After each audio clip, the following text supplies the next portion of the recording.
As we are once again alive upon the internet. Yeah, let's make sure that we are in all ways with everything set public and things like that. Yeah, everything looks correct. Bit rates. And then also, oh, there, the other way around. There we go. And yeah, that's even working as well. Nice.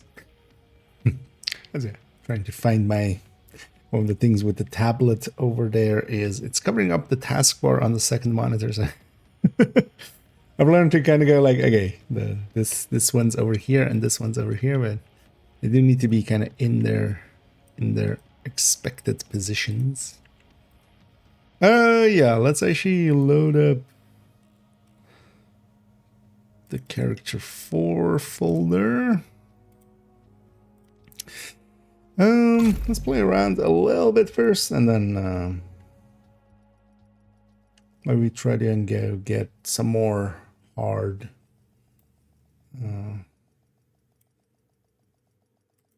Krampuses stocked up on, and then we go from there. Yeah, scrap that for now. Let's really put this to 9. Yeah. And then yeah, in a bit we'll go and start recording or continue recording. Pretty sure actually this goes to where we need it to go. It does.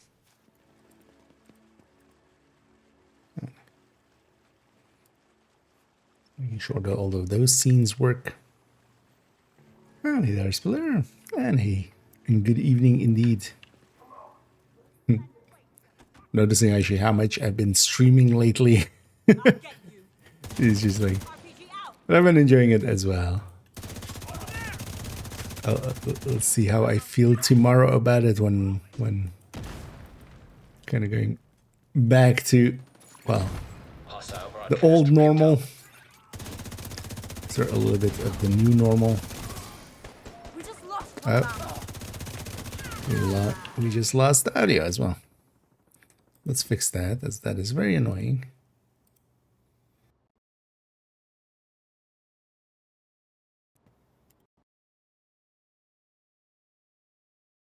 And it is very annoying that that bug seems to kind of be back.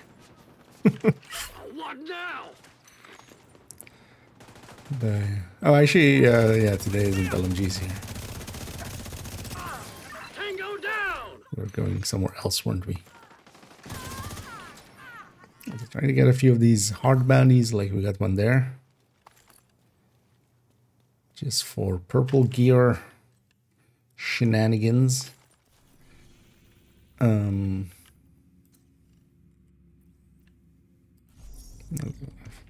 Some saved up.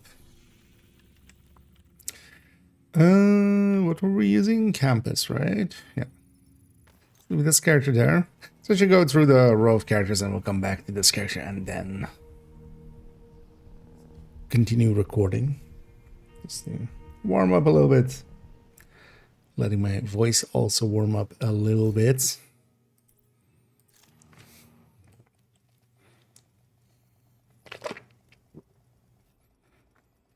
And hit it, Yuri.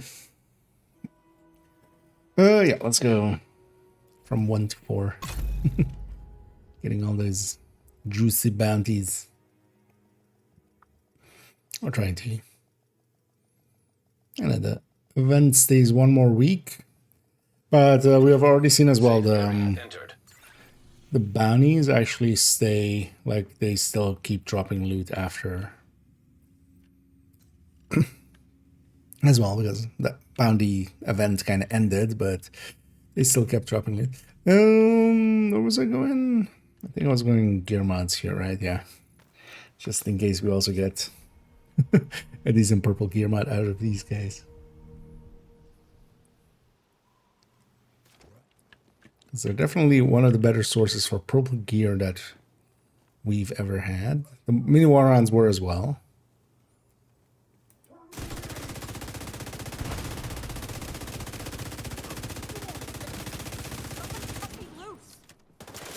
Well, lapping there.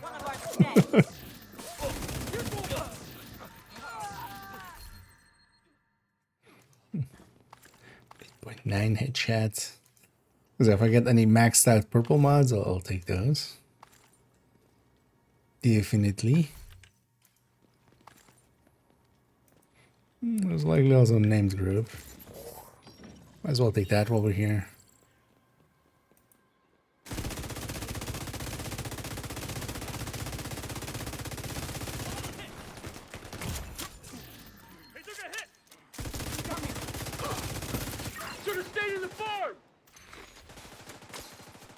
They'll drop a purple to you. Just no banny. Back to base. Alright, let's add for character 2 and 3 as well, and then we'll go and record character 4. Continue recording character 4. And yeah, character 3 I've already completely edited up and everything, so that's ready to go. And then we'll have character 4 also being ready. And likely tomorrow I shall record modifier only tips. And we'll basically have videos for the entire week ready already. It'll be nice. Then I can do I need to focus a little bit on work stuff. And then I still can keep a really high schedule. So I want to bang out a few of these videos because there's actually a lot of videos I want to do. Because I could do them definitely in like the cadence we were kind of doing in the past, and we'll go back to that as well at some point, but for now I want to get a shit ton out.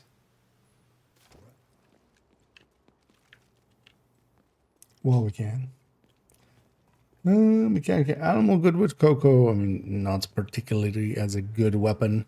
Mechanical animal being perfect, like unless you're doing something to get that extra tier going, which, you know, sometimes, for instance, on the red if I have it as well, because you can just take memento plus mechanical animal. But honestly, mechanical animal is so far behind, especially for instance something like a Lexington. You can take a whole yellow core just with the Lexington and still be had. That's how far behind it is, the Lexington. And then you also need 1 kill less. Get to max and overcharge. Because the mechanical animal just is not per se up there in its numbers. Just a sig that it is.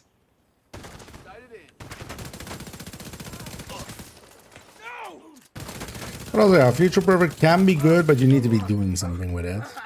Nowadays as well, you can, for instance, use it for the smart cover. But you can also just have a damage challenge and just kill as well. Alright. Just a little bit easier and you don't have to pay attention to things. So a lot of people go that route.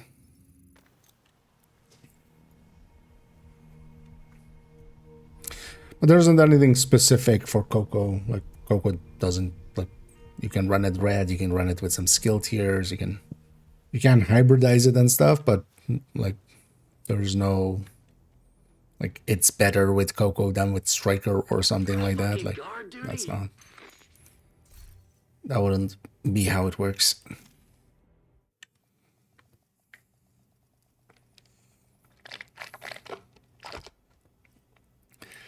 Because there are some guns we could say like are good with Coco, for instance, Pesty. It does give a lot of weapon damage, so Pestilence that likes having a lot of weapon damage works well on Coco. But just, yeah, getting skill tiers from Future Perfect works on any build kind of well. Safe area detected. Clicking my phone again. Yeah, let's see this one as well. What are you?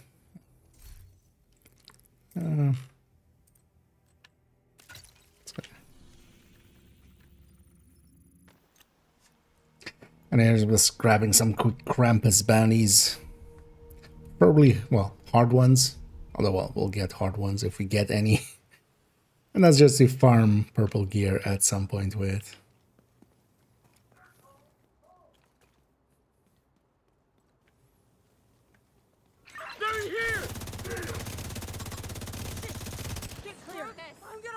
Oh, I'm not no longer on us.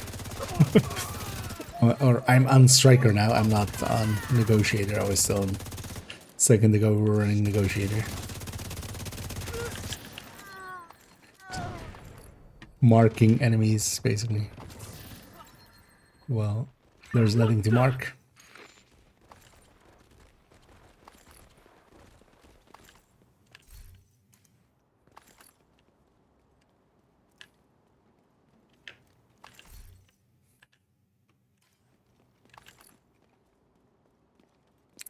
Yeah, later on we should maybe take that Tempest tech tank into DUA or something.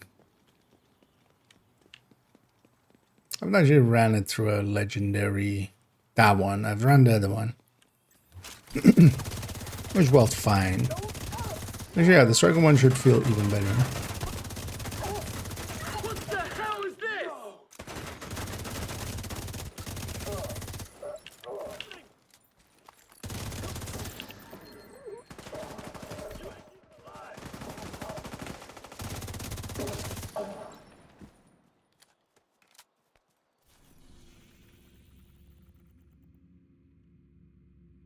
Let me guess, Cheryl.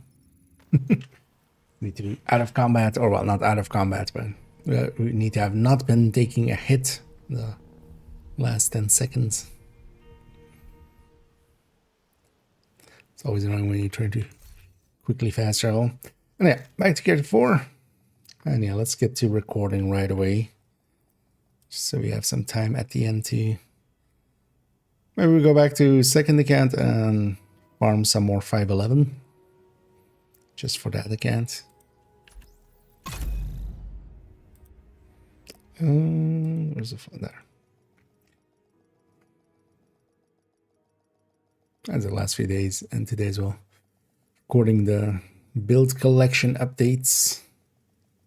Although I'm calling them run-throughs this time around. But I'm basically just rambling about each build in the collection. Safe area entered. We already did the first 8 on this character this afternoon, so 8 remaining. I'll end first account, but yeah, but then we still have character 5 on second account. So or not even then after this one. Yeah. Man, I can really notice that my nose is closed. And I'm just like, I'm doing a sentence and then and I can kind of hear it through the monitoring. It's fine.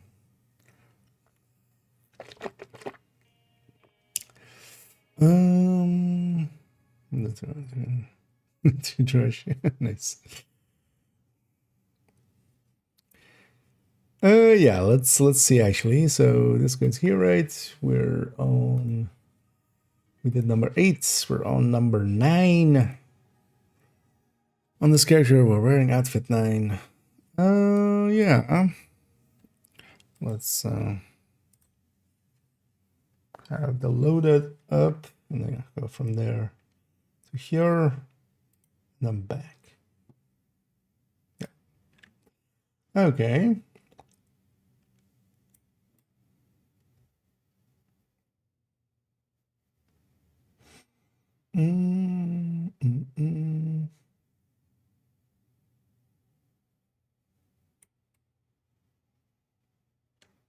Yeah. Let's actually, right, let's do a test recording just to make sure the hard disk is actually awake. Also, let's make sure. Oh, no, I'll check that with the real one. We'll check in a minute if the audio is all okay. I'll just reset it so it should be right. Yeah, let's get going. This is 4.09. It's gonna be funny transitioning from that one to this one and my voice sounding quite a bit different. It's fun. Yeah, let's go. 4.09 Red Breaker. And with 4.09, we come to Red Heartbreaker. Oh, somebody ran through my camera. Who's that here? Or just some random. Two randoms. Just two lost puppies running through. It's fine. I get the feeling they're just coming through. I mean to. I'm standing somewhere where, yeah, that's likely to happen. So, but I do want the backdrop. I don't want to be in the void. We can be in the void anywhere. But I kind of want the snowdrops. Oh, yeah. It's although I don't think those were maybe new players or something. They were moving with too much purpose for that. Might be converts, or it might be like on their second account or something. Or actually it could be an alt on even a real account, but yeah, that was their actual level, not SHD. Yeah. 4.9. And moving on to 4.09, a Red Heartbreaker. Red Breaker, as we affectionately call it. And Heartbreaker as a gear set does have some decent damage. Its biggest downside is its stacking. It isn't as consistent with its stacking as Striker is.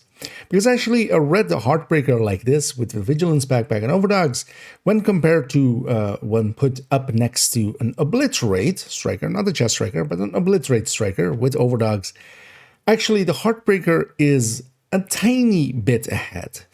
Now, nowadays, actually, well, the Striker would be again ahead because of Obliterate having gained a little bit, I realize actually, because it was a tiny bit ahead with Vigilance versus normal Obliterate with Cheska. There, of course, yeah, they have gained, the Strikers have gained in Equalizer, I realize now, actually. Yeah, let's actually redo that. Destiny. Game and Blood. Yeah. Although, well, that's been going on for, like, honestly, I feel people talk about Destiny imploding since, like, 3 years ago, but people also talk about that like vision and stuff. There's always new players coming in.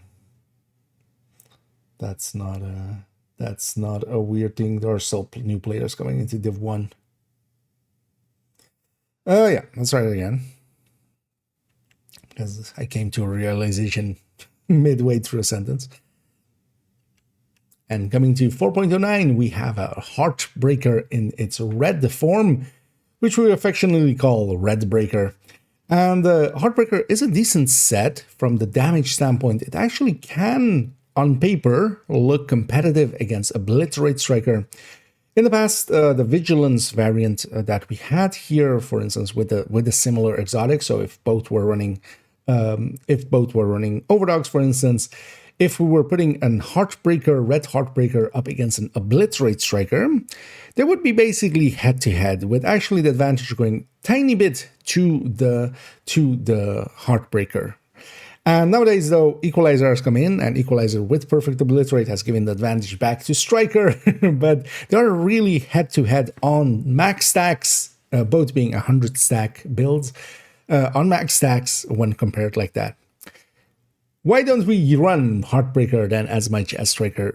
It comes down to its stacking mechanic. It is definitely being held back because not every pellet or shot that we shoot at an enemy gets counted by the system that it has. We can use things like Linked Laser Pointer, of course, to pulse for us, as the way that Heartbreakers work is you need a pulsed enemy. Shooting them should give you a stack per shot hitting them or per pellet, and the same way as with Striker. That doesn't work out that way. When doing them side by side, and especially, for instance, if we try to, because of course, Strikers has a rate of fire, if we put basically the same amount, basically with rate of fire on that, and we pick a higher weapon, so that actually Heartbreaker even has higher RPM, and you just side by side them, yeah, no, Heartbreaker does not stack as well as Striker can. It doesn't count every stack, and some attribute that to the link laser pointer. That doesn't seem to be the case, at least not in my testing, because yeah, we can also headshot pulse enemies, or we can just pulse them outright with a skill or such. That doesn't seem to alleviate the issue. It is mostly that, yeah, just even on the pulse enemies, it's not counting every hit that as a stack the way that Striker does. But Heartbreaker doesn't, and that's the biggest issue here. That makes it so that, for instance, with a red Heartbreaker like this, we do need to still stack with an ACS. The stacking is significantly worse. If we try to, with an Obliterate Striker, for instance, we just need to go to 100 stacks. We can do that with the main weapon. In a fight, 2 mags in, 3 mags in, will likely be high up in the stacks. 4 mags in will likely be capped out. Here, that isn't the case. So we kind of need to rely on the ACS a little bit more. And that is really a detriment, because in longer range fights and such, that isn't really an option. And generally, we don't want to either. We want to just be using our weapon, keeping a little bit of distance and keeping a little bit of safety through distance. So that's the downsides for Heartbreaker. And that's why we don't see it as often, even though actually it has a benefit over Striker as well, where it has a little bit of bonus armor going on.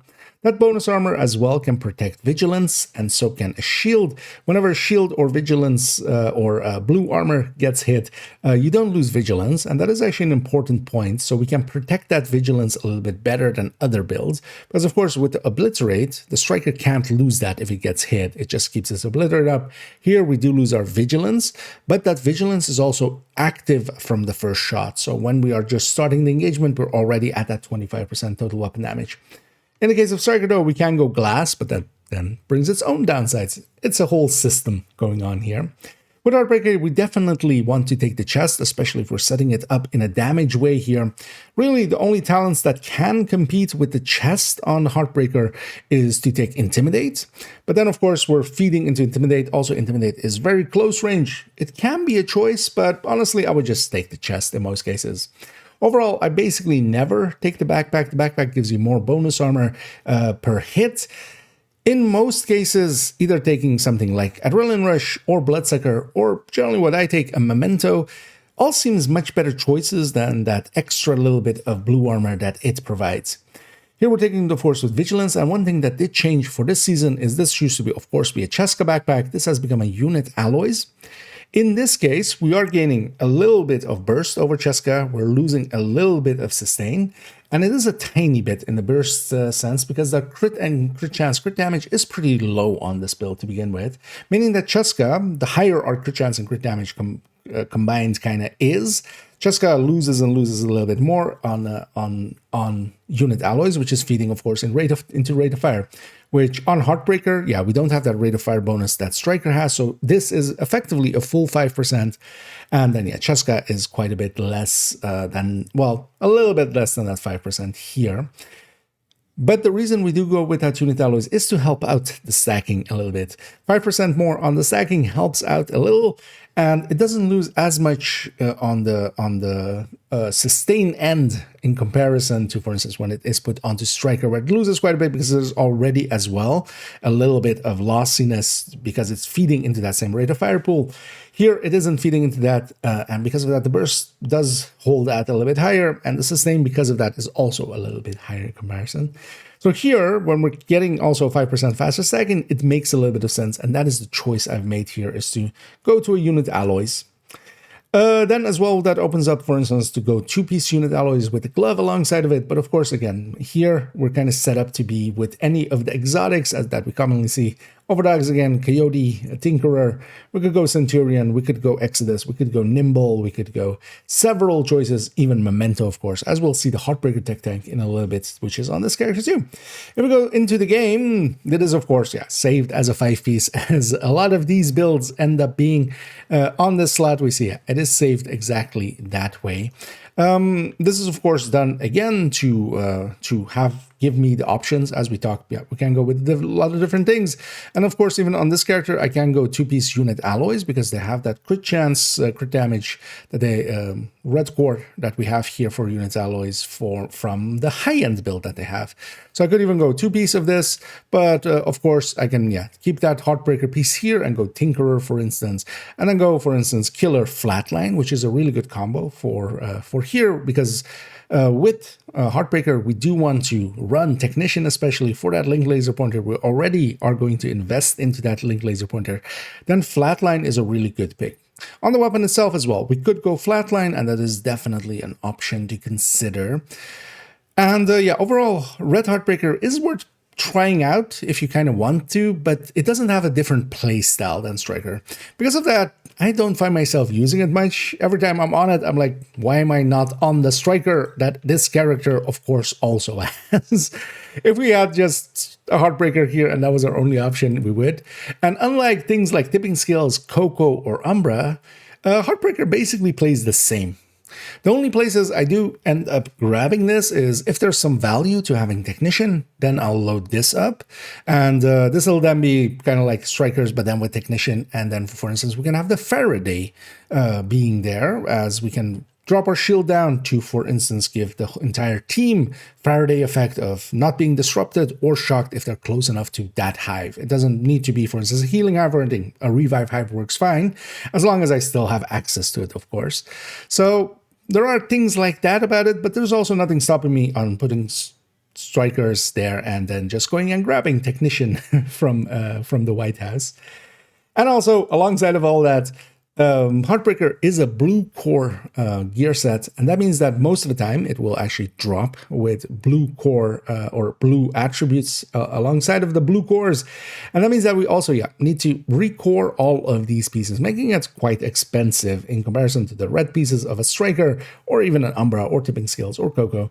All of those also overall at least give something else, and then Striker is Striker, and then a Chest Striker of course as well will be quite a bit ahead. So with all of those considered, it's not worth putting Heartbreaker together in this form, I would say.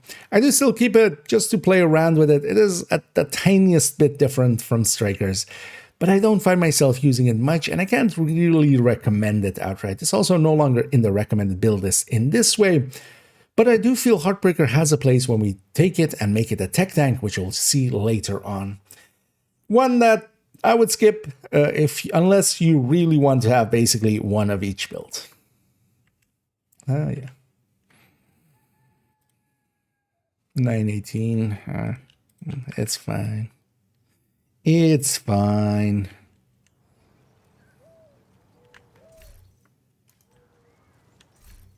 As you know, let's keep there for a few. Yeah. Here, that was in there.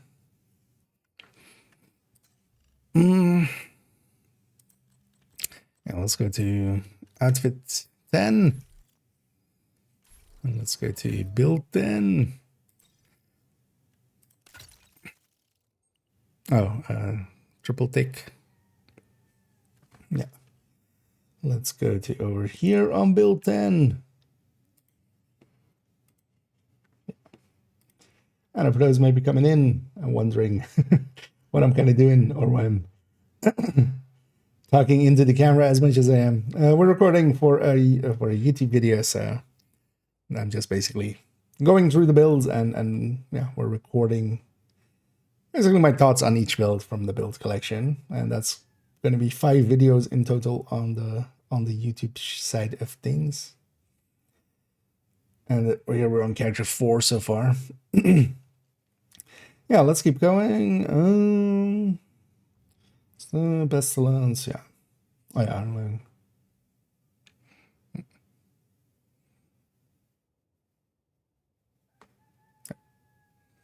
410. And coming to 410, we see that I was about to say quadruple tick, but it's not what this is. It's a triple tick.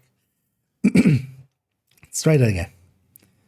And coming to 4.10, let's just go 410.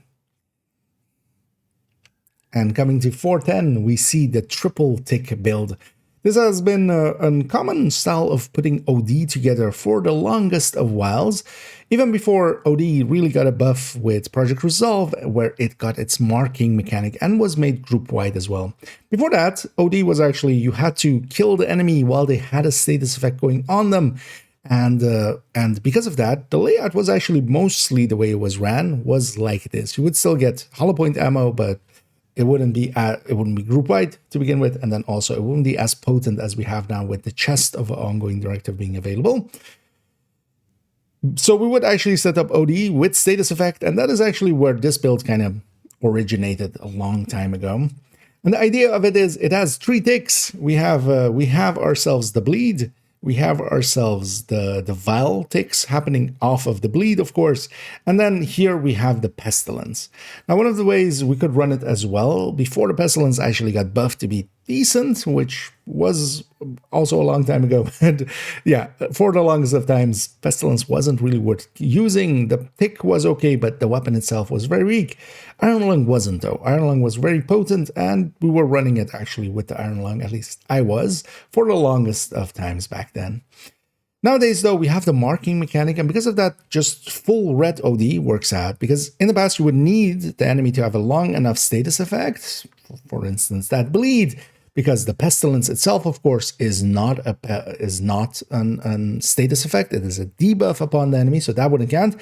But you needed a long enough bleed that you could kill them in that time, because if you didn't, the mark didn't exist. You had to kill them while they had a status effect on them, and it needed to be you getting the kill. So you needed potency a little bit on the weapon damage end, so we would take red scores, and then alongside that, some status effects to make it so that our bleed would last long enough so we could kill them that way.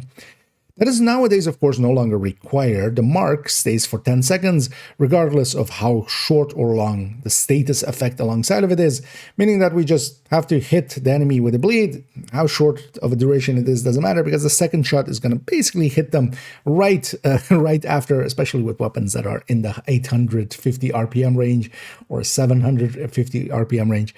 So because of that, we don't per se need this style of build anymore. So why do I still have it? It's because it's also still good, actually. So here we are actually going for 3 damage over time effects, 3 dots on the enemy. And because of that, we can basically shoot a red with this, and even with a few shots of the Pesty, getting a few tiny stacks on them, they're at that point, you can consider them dead. There's enough damage in the bleed and the vile tick, and then whatever tiny bit of Pesty tick we have on that enemy to kill them. Especially a solo red, they will just die to that. So we can actually just spray down a wave, and then just focus on things like the purples, things like the elite heavies, mini tanks, warhounds, and stuff like that.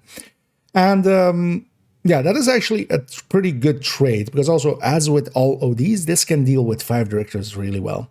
This has been actually one of my go-to solo 5 directive builds, as yeah, OD, of course, can deal with, especially that ammo directive. That's the main one we need to deal with. The rest we just deal with just by, not getting hit as much for the for the armor ones and the fragile armor and, hard to earn and things like that, and no regen. For things like the skill ones, yeah, we'll just either not use one of the skills, or we'll just go and grab those pickups with scavenge skills. But the ammo one, if we don't have ammo, we can't do much. Here, OD generates us that ammo. It does it group wide as well, and this can then be a good way of using this, especially solo, with the scalings of that to, you just spray down in missions and stuff the waves as they spawn, and then just focus a little bit on the elites, and most of the things just drop dead. It isn't per se too fast, because if it was, it would be one of the top metas, of course. It isn't, but it is still a decent build. Specialization-wise, we want to either take Survivalist in a group setting, where we can provide our the 10% damage to status affected enemies to our allies. But also, for instance, for seasons like this, where we have Pistolero, I do need Gunner there to kind of get our starting ammo. We could, of course, try to get a pistol kill, but that would feel very weak. So instead, we would take Gunner to get our starting ammo going, and then from there we go. And then, yeah, Demo can also be a choice for that detox for the team. and the bleed grenade that it has, because we need to start it in somehow. We generally would take a revive hive, and some of the skills would be maybe towards that. Now, of course, in seasons with cool skills, we wouldn't want to use that skill. We would want to just keep our revive hive because we are a glass build. Of note here as well, we are still keeping glass here, even though the OD chest has become really powerful.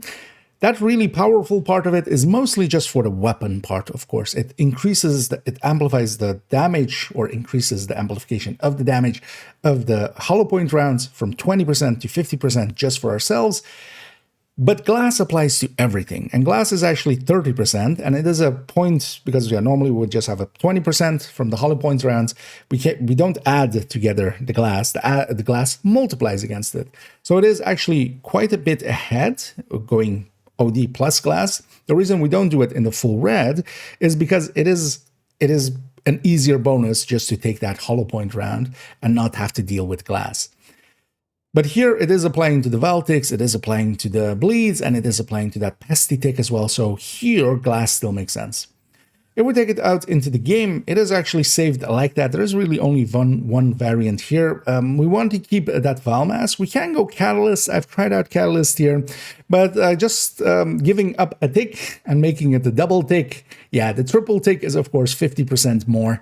And because of that, I do like, actually, if we're kind of leaning so much into the ticks, I kind of lean towards that. The Catalyst also doesn't add that much damage, and actually, if I was going to run the Catalyst, I would maybe lean more towards just running Overdogs here as well. We are taking, of course, that Pestilence is one of those ticks. It is not, again, a status effect, but it is feeding off of the weapon damages that we have. But it's just one of the better tools that we have available, just because the base weapon is also pretty strong. We aren't feeding too much into crit chance, crit damage, but I have a few rolls here going into crit chance and crit damage, and we aren't landing per se that high, as we have 2857, which is a little bit more damage, but actually you could choose to, and a lot of people do, choose to go with something else with this, with these mod slots and such. You can go just skill haste and maybe get your skills out a little bit more quickly, especially if you're using some of the stickies and such, or smart cover. But what you also can do is take, for instance, a few repair skills and a few incoming repairs. Usually you would take one incoming repair more than repair skills, because you also get some repair skills from your watch. And that can make for a decent enough healing chem just by itself. Now, overall, these are well worth running, and I find myself using them quite often, especially solo, because they can deal with 5 directives and they have a very unique playstyle. Nothing plays like this triple tick build. You're playing it quite differently. You're just trying to spray down the waves as they spawn, and then focusing basically the things that are going to survive to burn them down. And because of that, it has a place in my heart. I've definitely always enjoyed this, especially since the Pestilence kind of got back, or was buffed quite a bit. This has been, one of my go-tos for solo 5 directives, even though you do need to learn to play a red build, of course. It is glass. You need to learn positioning. You need to learn how to survive. You need to learn how to use your tools. But when you do, this can make for a decent way of dealing with 5 directives.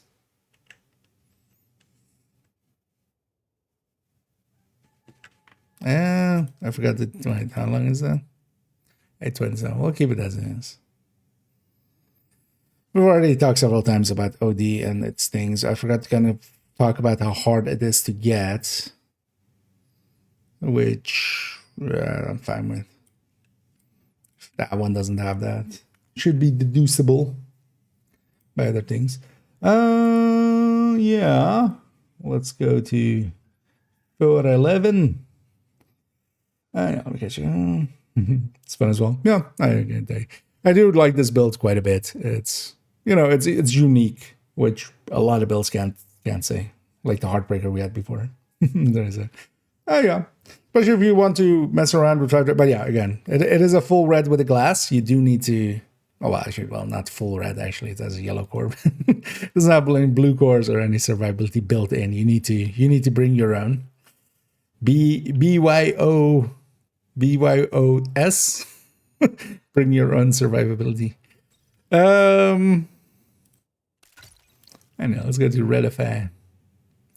Or Redify, Redipy. Let's go barrel slot, one forward. And I was going to say, if we have crime, we're going to have crime and punishment next to each other. That was the crime, this is the punishment. Let's go back here.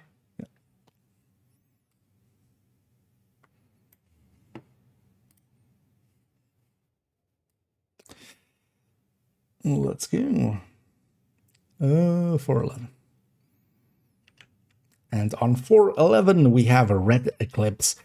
As I discussed a little bit earlier, yeah, I have eclipses on all of my characters, well, except, well, no, even that one has a foam eclipse on character 2, but we have a fire eclipse there in the form of a fire refactor. But yeah, I enjoy Eclipse a lot. It is a very versatile set, especially on the yellow side of things. But here we're taking it in a different direction. We are taking it and making it red. Originally, this build actually worked really well for the old Hollywood. That was actually what this build was made for.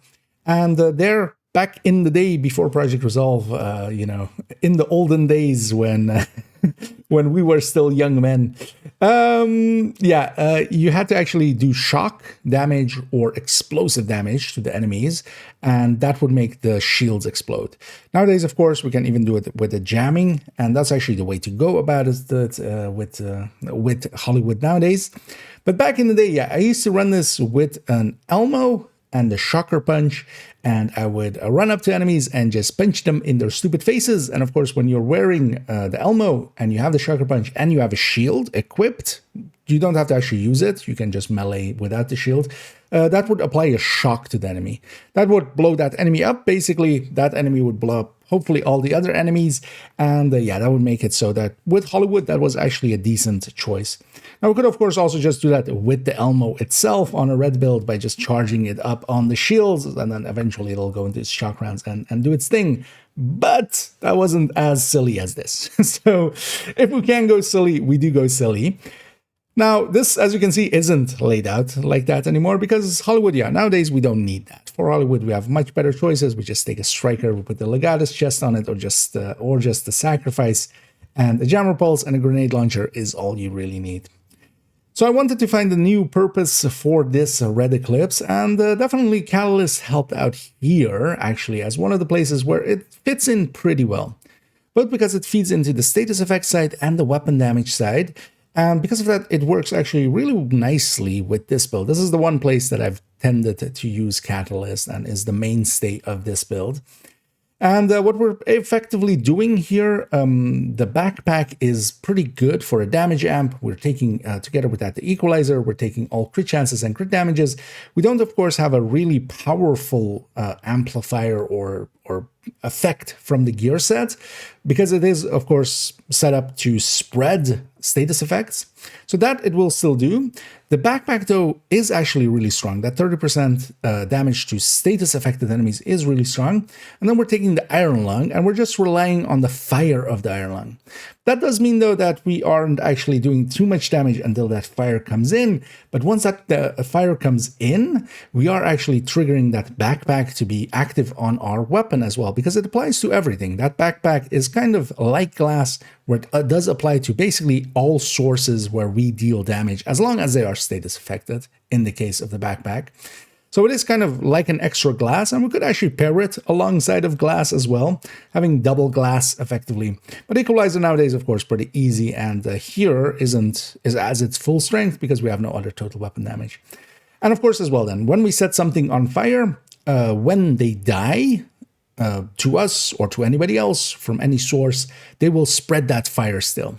Here we're not using the chest of Eclipse, and our duration on the fire isn't that long because the flames of the Iron Lung are actually decently long, but they are also affected by status effect. You could use that to make them a little longer, but we aren't doing that here. We are feeding everything into some of our damage, into crit chance and crit damage. If we take it into the game, this one is actually also saved as a 5-piece, as we see here. And that's, again, as well, 4 options. I feel the way we have it there, where we aren't taking the chest, even though the chest can be really useful because it increases the spread range and the percentages spread. That can make it so that the fire actually is a little bit more potent, and yeah, that can make a difference. But also obliterate is pretty good. Now, of course, if we don't take that, take that obliterate, we do still keep the backpack. The backpack is really good for what we're trying to do here. So if we're taking the chest, yeah, we basically move it to either be a unit alloys piece effectively on somewhere else. That is my go-to.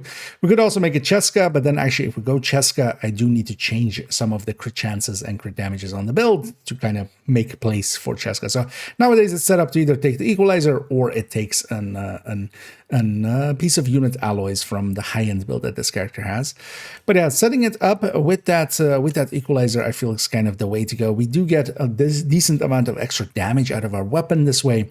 And then also I always carry around a weapon or a skill to trigger before we kind of use our main tool, the Iron Lung as we have it here. This way I can actually get a status effect at the start of a fight, and then we can try to spread that, of course, and then the Iron Lung comes in more later in the fight, and then we get some fires from there. Overall, a fun, enjoyable build, one that is a little bit more out there. This doesn't do damage well, and also the thing is, of course, I would be much more useful as a full eclipse, as a full fire eclipse. I will likely be able to send more fires out, likely be able to actually at the end screen basically have done more damage. But then I'm not running around with the Iron Lung, setting everything on fire and just laughing maniacally while we're still spreading it, while we're shooting them actually for quite a decent amount of damage. Because here, of course, if we're just taking all of those red cores and such, and here as well, the catalyst, one of the reasons that it works out well here, it is going into a little bit of damage, but it also has a red core as well. And that does make a difference, for instance, in comparison to taking a vial here, which is the thing that I used to take in the past with it, in the same way as a triple tick. We could also take the vial actually for an extra little bit of tick, but here those flames are kind of coming in a little bit later. So overdogs would honestly be the other option I would take here, but this has become the place where I'm using a catalyst, so I'm going to stick to that. Damage-wise, it can hit decently hard, not of course as hard as really hot-blooded red builds, but as something different, doing a special thing, I have enjoyed this a lot. And I do find myself pulling it out quite often just to have a little bit of a different playstyle where I'm trying to set enemies on fire and making it spread, but not while doing it with a fire eclipse the normal way, but then with a different tool instead. This is a harder set to get together. All of these will, of course, be yellow quartz pieces, so they mostly come with yellow stats. That means finding actually the pieces for this can take some while, and then even then it will be pretty expensive. The catalyst, of course, comes from the Army Terminal mission, and that can be a decently long farm, depending on how lucky you get. Also, one singular, it isn't the world bosses in Brooklyn that drop it. It is one singular one that can drop it, which is the world boss named Charlie. Now, that one is, yeah, maybe in between. You can go and farm him up a little bit. But, yeah, he's trying to find a singular one out of 16 is kind of annoying. Army Terminal is definitely the way to go for Catalyst, and that's also the only place we can get it, meaning that it is technically locked behind the Brooklyn DLC as well, so you do need to own the Brooklyn DLC. Iron Lung is in the general loot pool nowadays. In the past as well, Iron Lung used to be one of those items where you needed to have the blueprint, and the blueprint wasn't being handed out anymore, so it was kind of hard to get. That has all been resolved nowadays. So it is just in the general LMG pool, so you can get it from there. We're pairing it here as well with the lefty, just for sledge when we can make that happen with the grenades. And yeah, firewall is being used here actually as the fire of this, of course, is also a great tool to start some fights off with. Overall, not the highest recommendation, but especially if you kind of like to play, if you are a pyromaniac, kind of like me, this is a different way to be one, and not as effective, definitely, as a fire eclipse can be in most missions and stuff, but just to play a different variant of it in this red form is quite enjoyable. 852, it's fine. Yeah, let's get to whatever's next. Shotgun Fury.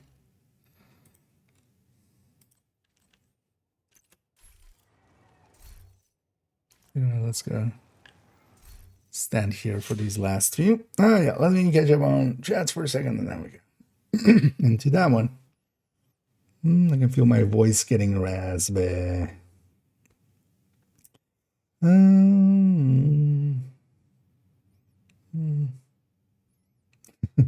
Is that mask now? Yeah, I think that's the one place where I think the mask makes sense. That catalyst mask makes sense, just because it feeds into like both weapon damage and status effect.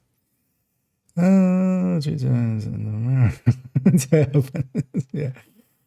Well, we said it way more than that, so now you have to just spend the rest of the stream. When are these presents you get backpack? I mean, yeah, of course. Of course. But yeah, no, I'm always gonna bring them like kind of as solo and stuff. But yeah, OD helps that one a lot. Yeah, let's go back here. Next build. Shotgun Handelsfloa. Oh, yeah.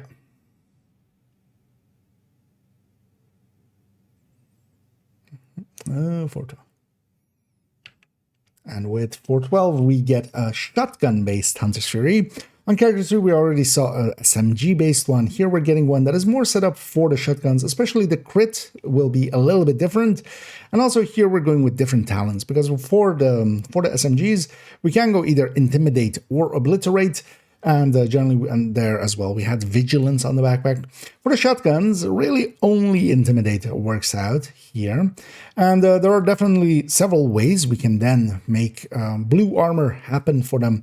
I like Adrenaline Rush, mostly because Adrenaline Rush will also apply to us when we're basically starting our chain, because Bloodsucker as the other option, that does need a kill. That can be pretty consistent, but that means that you don't have Intimidate up for the first one, and same is true for Memento, as we have here in the corner the other options. Here, because we're also going Intimidate still with this, I'm actually going with Cheska and Grupo as our picks here, as they tend to give us the most. Of course, yeah, unit alloys would not per se actually be an option here, because these are weapons that we're not firing. They aren't automatic, at least with the exception of the ACS. None of the shotguns is automatic. We're not per se firing them at their RPM. And then Cheska and Grupo make a lot more sense. So for Intimidate chests, Cheska still makes sense. That's the places where some Cheska chests have remained. Then yeah, we're pairing that with 4 pieces of Hunter's Fury, kind of lining up our crit chances and crit damages to land in a decent spot here on 58. And here I'm showing it with the Scorpio as the main weapon. Scorpio can be really strong. Scorpio can stun lock one enemy down, and just basically you can decimate them pretty easily. And that works well enough. But there's definitely something to be said as well for taking, for instance, the Tsunami with its perfect pummel, or just taking a weapon with either Killer, or for instance the Light Glue with Brazen, or just a normal weapon with Brazen. And all of those are really strong. They are great talents. Pummel can, of course, reset our magazine basically every 3 kills. Here with Tsunami, even every 2 kills. Killer is one of the ways that we can actually have a talent that works well with these shotguns, because a lot of talents that we would normally pick are, of course, not available here. And Brazen is really strong, but yeah, it doesn't need enough pellets to hit. That means that the Light Glue that only needs 4 pellets to hit definitely has my preference. And the Super 90 and the SASG are both really good weapons. On the exotic end, it's mostly just the Scorpio. The other weapons in the Sweet Dreams and, of course, the Overlord are not per se worth considering. Their talents are not there. Scorpio, though, does have a lot less damage nowadays. It did get a definite nerf, we could call it, back in the day with Project Resolve. A deserved one, because it used to be the top damage dealer in the shotgun category, and then also be, the Scorpio. Nowadays, it's just the Scorpio still, but it doesn't have that damage component to that degree. It's still powerful enough to burn some enemies down, of course. If we take it into the game, this one is actually exactly saved as there, except, well, the Scorpio isn't in, but I do have some of those other weapons that we were showing on that picture as well. The Scorpio, of course, is going to be in this character's inventory. It is saved with other builds. So here I'm using that place to have it be other weapons so I can have some choices. I'm pairing it here with the Tsunami and then also a Black Market SASG with Killer here. Pretty talentable, so I can play around with that. I likely as well have other weapons like a brazen military M870 here, and all of those, this kind of being my character that does carry a little bit of shotguns, all can be choices. There's also something to be said for an ACS. They are actually the Burst King in that category. But you don't have that much reserve ammo, so you end up running out of ammo quite often with them. You can mitigate that a little bit by Pummel, because Pummel, like a lot of talents that are designed around the magazine and refilling it, they pull ammo from the void. They don't actually take from your ammo reserves, they just pull it out of the warp, just directly out of Korn's lap, and yeah, don't worry about it, he won't come and get you. Of course he won't. And yeah, here of course, a close range build, we are pairing it with Firewall. Firewall is my go-to if it's a very close range build. Firewall is my go-to. Any Intimidate build is going to be that already, and we're especially doing that here for this Striker Shield. The Striker Shield has a damage bonus per enemy, and normally you could take a few blue cores. Quite often I find myself, especially with this build, just running it, for instance, with the Memento. The Memento, again, especially solo, really strong, of course, when we are getting those kills. This is also one of those builds that gets close enough to the enemy that we're going to pick up the short time buffs, because we're just going to kill the enemy, run over them, grab it, just to, of course, also get our Intimidate going, the bonus armor especially, and then we're just going to keep going. But also what we get, of course, with the Memento is that we get all of those other bonuses as well, with the skill efficiency for the shield, for instance, but also the regen that we get from there. And also, if we are picking those short timer buffs, depending on how many cores we have, so for instance, here we have 6 red cores, we get 30% weapon damage on top as well, which of course adds to our punch by quite a lot. We're going to pair that with a Revive Hive. This is a full red build as we see here, even though, yeah, if we're taking the Memento, we do have some survivability to that.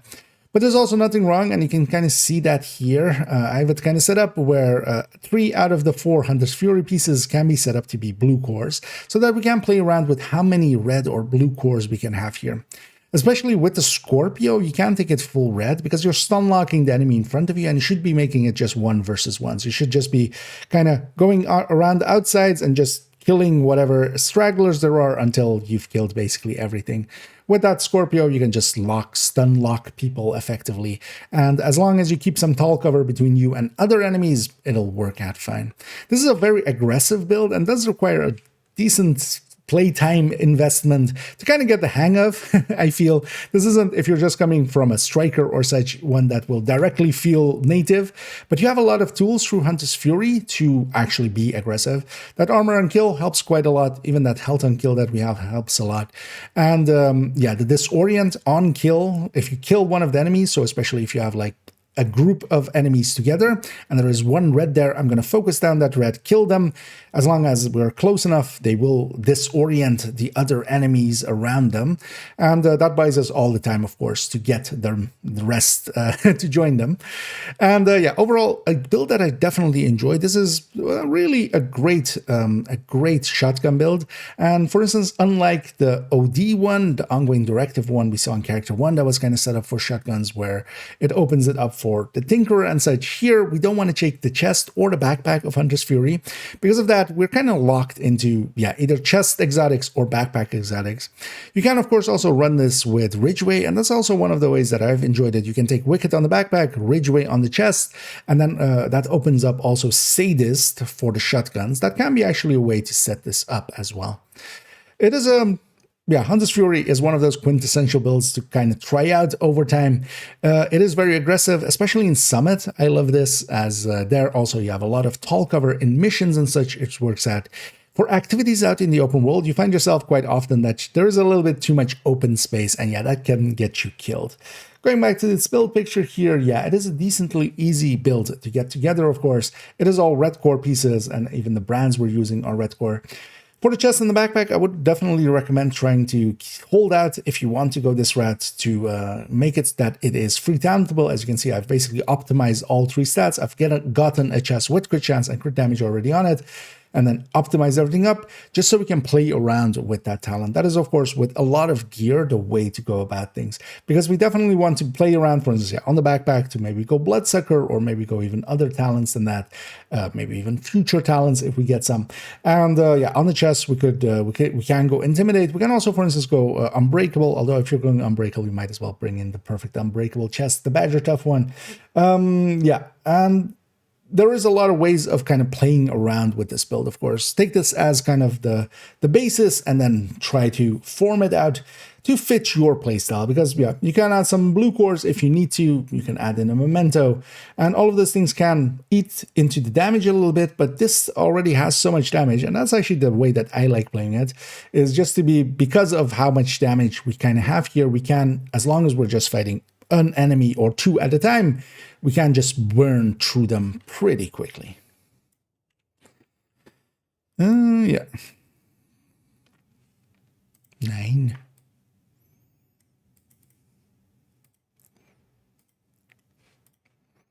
Yeah, on to the next one. 13. Blue 5. Come out of the menu and somebody's just standing there. It almost feels like walking out the shower and there's just someone in your house.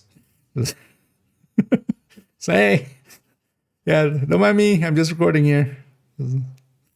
Just don't walk into my camera. Watch out for the tripod. A barrel. 13. Wait, does this get drag off? Okay. I mean, that is a tankier bell. Yeah. Blue 5.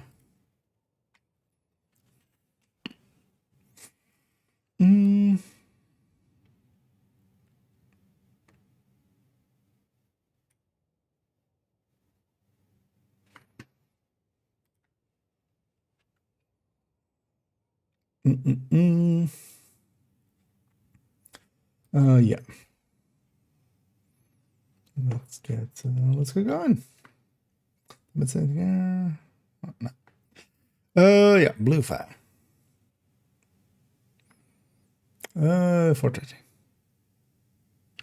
And then 413. We've already seen FI being used quite a lot by me. It is a very versatile set and a very strong group of course.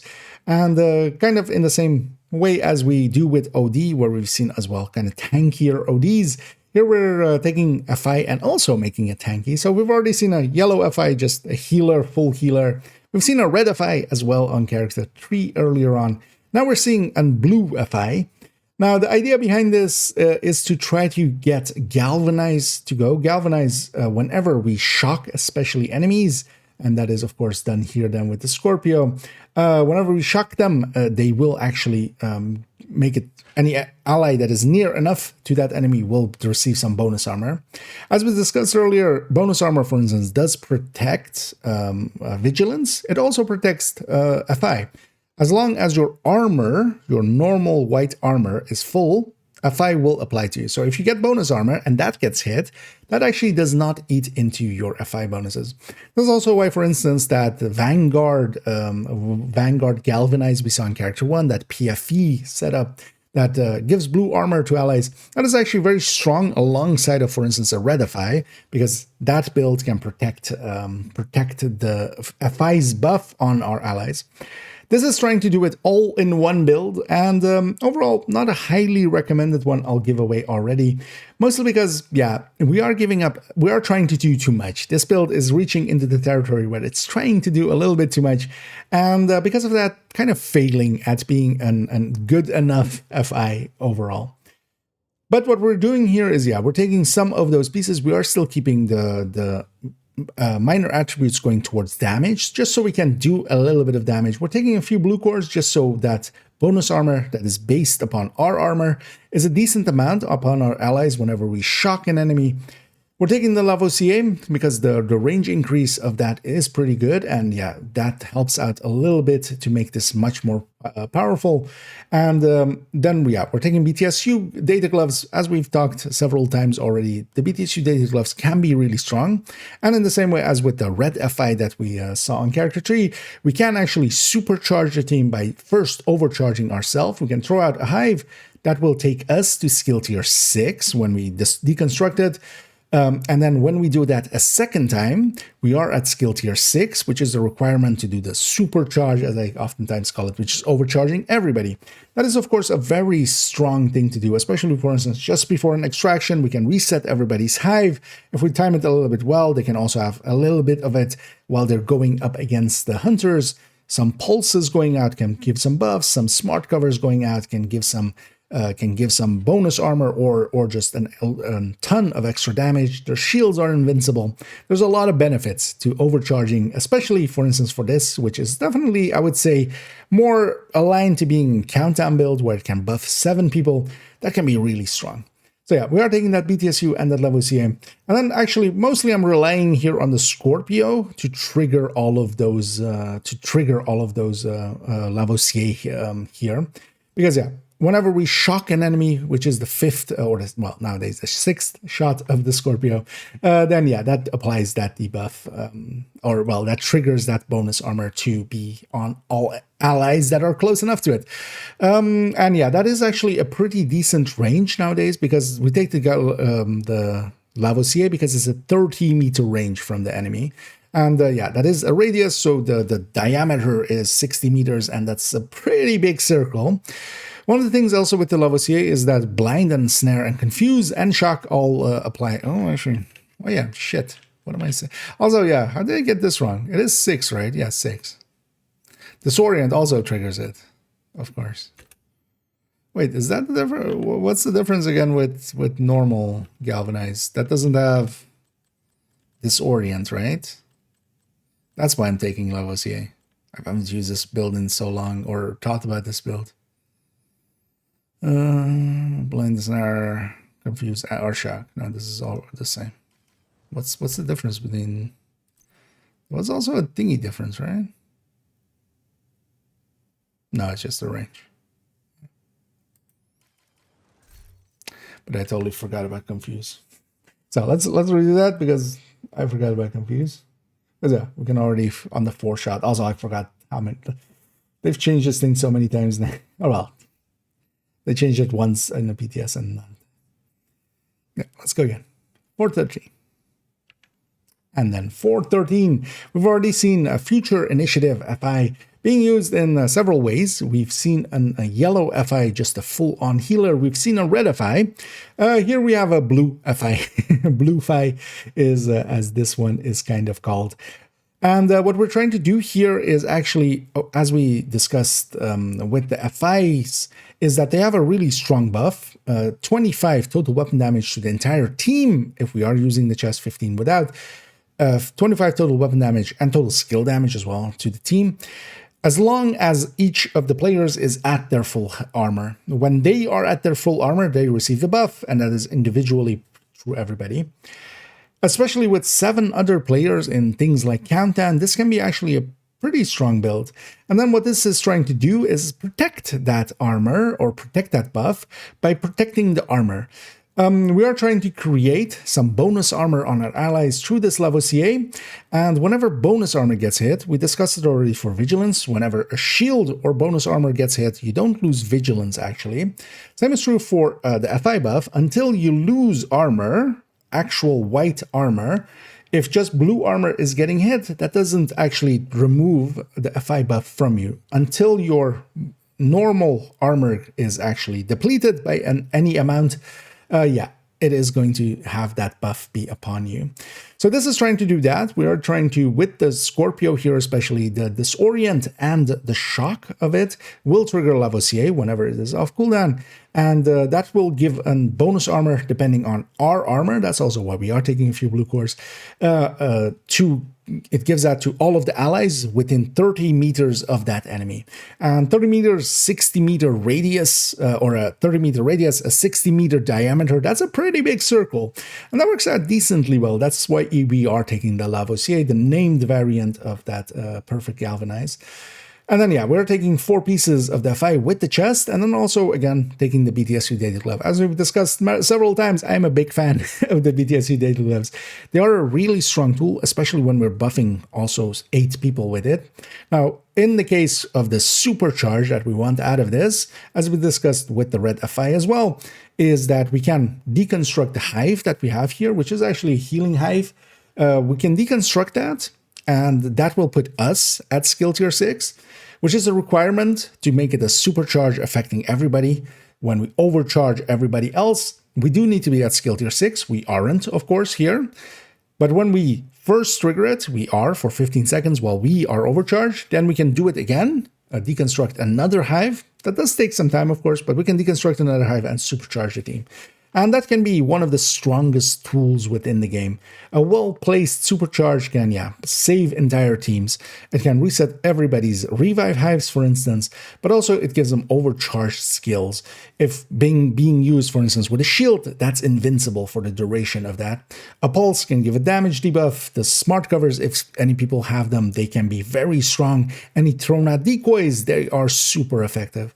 So a supercharge is that level strong that we are actually putting it in here in a build where we're trying to do blue core things. But yeah, here we do want that, and then also that gives us a decently usable hive because it does feed a decent amount of from the skill tiers. For each skill tier, we get 15 skill haste for the hive, meaning that we have 30 here because of the from skill tiers at least. We get one from the technician, and of course this has a yellow core. We also have a skill haste there, and we have some from the watch as well. That does help the hive to be somewhat usable in its healing form. And this is just to help off a little bit of that chip damage. If people get hit before we get the bonus armor on them, of course, if they get hit before it and then they get the bonus armor, they are still not at full armor, of course. So we do want to heal them up underneath that. So I do toss this out quite often if I remember to. We are, of course, using a shield as well. We do have a few blue cores, so we might as well go that route. We actually have a 6-0 shield, which just have a decent amount of protection. Not, of course, we can't take a hunter hit the way that, for instance, a PFE build can.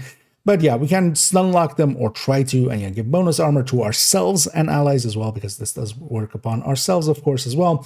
And then, have that shield still be in their face. If we take it into the game, we see actually that I do have this one saved as well as the 5-piece, because I do that with a lot of builds where I do want to play around with what exotics we take or other pieces of gear. Now, by saving it as this 5-piece, now, of course, that BTSU is the option that I'm kind of presenting there. But also what we saw in the corner was that because the shock, any shock will also trigger the galvanize. One of the things we can take is actually shocker punch and then Elmo, and then we can do that from a little bit more distance, especially once you have the shock rounds on the Elmo.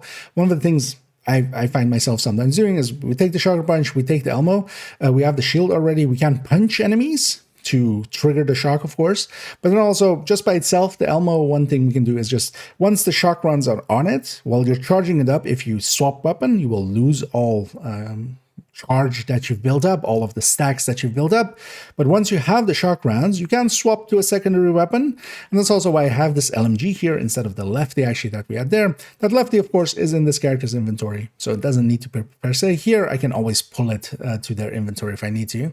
But I like actually having another weapon running the Elmo as the main, getting the shock rounds on it, and then basically, for instance, during extraction, I'll swap to that, hit an enemy once, give everybody bonus armor, swap to, for instance, this LMG that I have here, keep shooting that. Once everybody's bonus armor dissipates, go back to it. And that can work well enough. But the Scorpio, of course, can stun lock an enemy into place, and that's very nice, especially with the starting hunters in Countdown, for instance. This definitely, to me, is a Countdown build, and yeah, I can set it up in multiple ways by saving it at this 5 pieces. I do find myself using it mostly, though, with that BTSU glove. That overcharge mechanic is that strong. Going back to the build picture, yeah, we are taking actually even yellow core pieces, and we want red minor attributes on them, and then blue coring it as well. Now, of course, blue coring it or red coring it doesn't per se matter for this gear. It will always come with yellow, so going red or blue doesn't, that part doesn't matter too much, but these are somewhat the harder pieces to get. You will always kind of need some optimization, as we see here as well. BDSU Daily Glove is generally available. The Lavoisier is not too hard of a name to farm. It is just in the electric pool. It isn't a DZ item or such, because of that, easy enough to get. Scorpio, of course, also in the general pool, and also its blueprint is available through Retaliation. So pretty easy pieces there to get. The harder part is getting, the red FI/blue FI pieces that we have here. One of the things you can do as well is if you try this, or if you have a red core FI, you could actually, for instance, if you do want to try this out, just changing the cores to blue, several cores, sticking a Lavoisier in there instead of, for instance, on the red FIs, what we have is generally a Cheska backpack with either Vigilance or Safeguard. And of course, that BTSU is still there. So actually, we can kind of swap this out to a red FI pretty easily because, it's going to be those cores anyway. One that I wouldn't highly recommend, but especially if you do a lot of countdowns, this can be a decent build for in there. The FI buff, when it is applied to 7 other players, is pretty strong, and this, in kind of giving a little bit of CC and a little bit of bonus armor, does something unique. Overall, though, I would say it is trying to do too much, and because of that, it isn't doing any of it too well. This is definitely the master of none, and that is still fine though, because it is quite often, as stated, the jack of all trades, master of none. There's actually a continuation to that, which is that it is still oftentimes better than a master of one.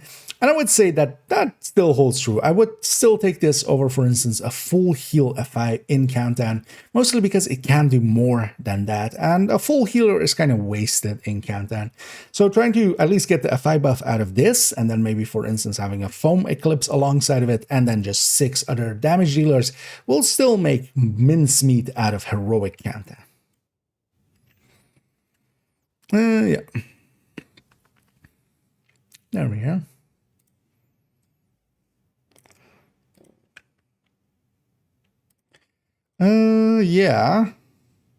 Was something here? No. Everybody is intently listening. For those maybe coming in, we are recording something for upcoming videos. As I'm going through the build collection, basically. We've already done a lot of builds, and there are already 2 of them on my YouTube channel. This is already for the 4th character, actually. The 3rd one isn't even out, but we've recorded all that.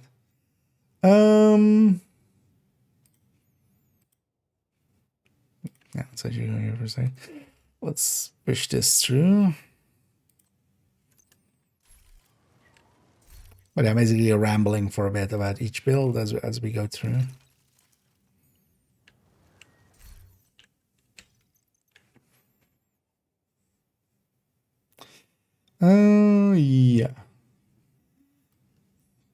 Halt biker think.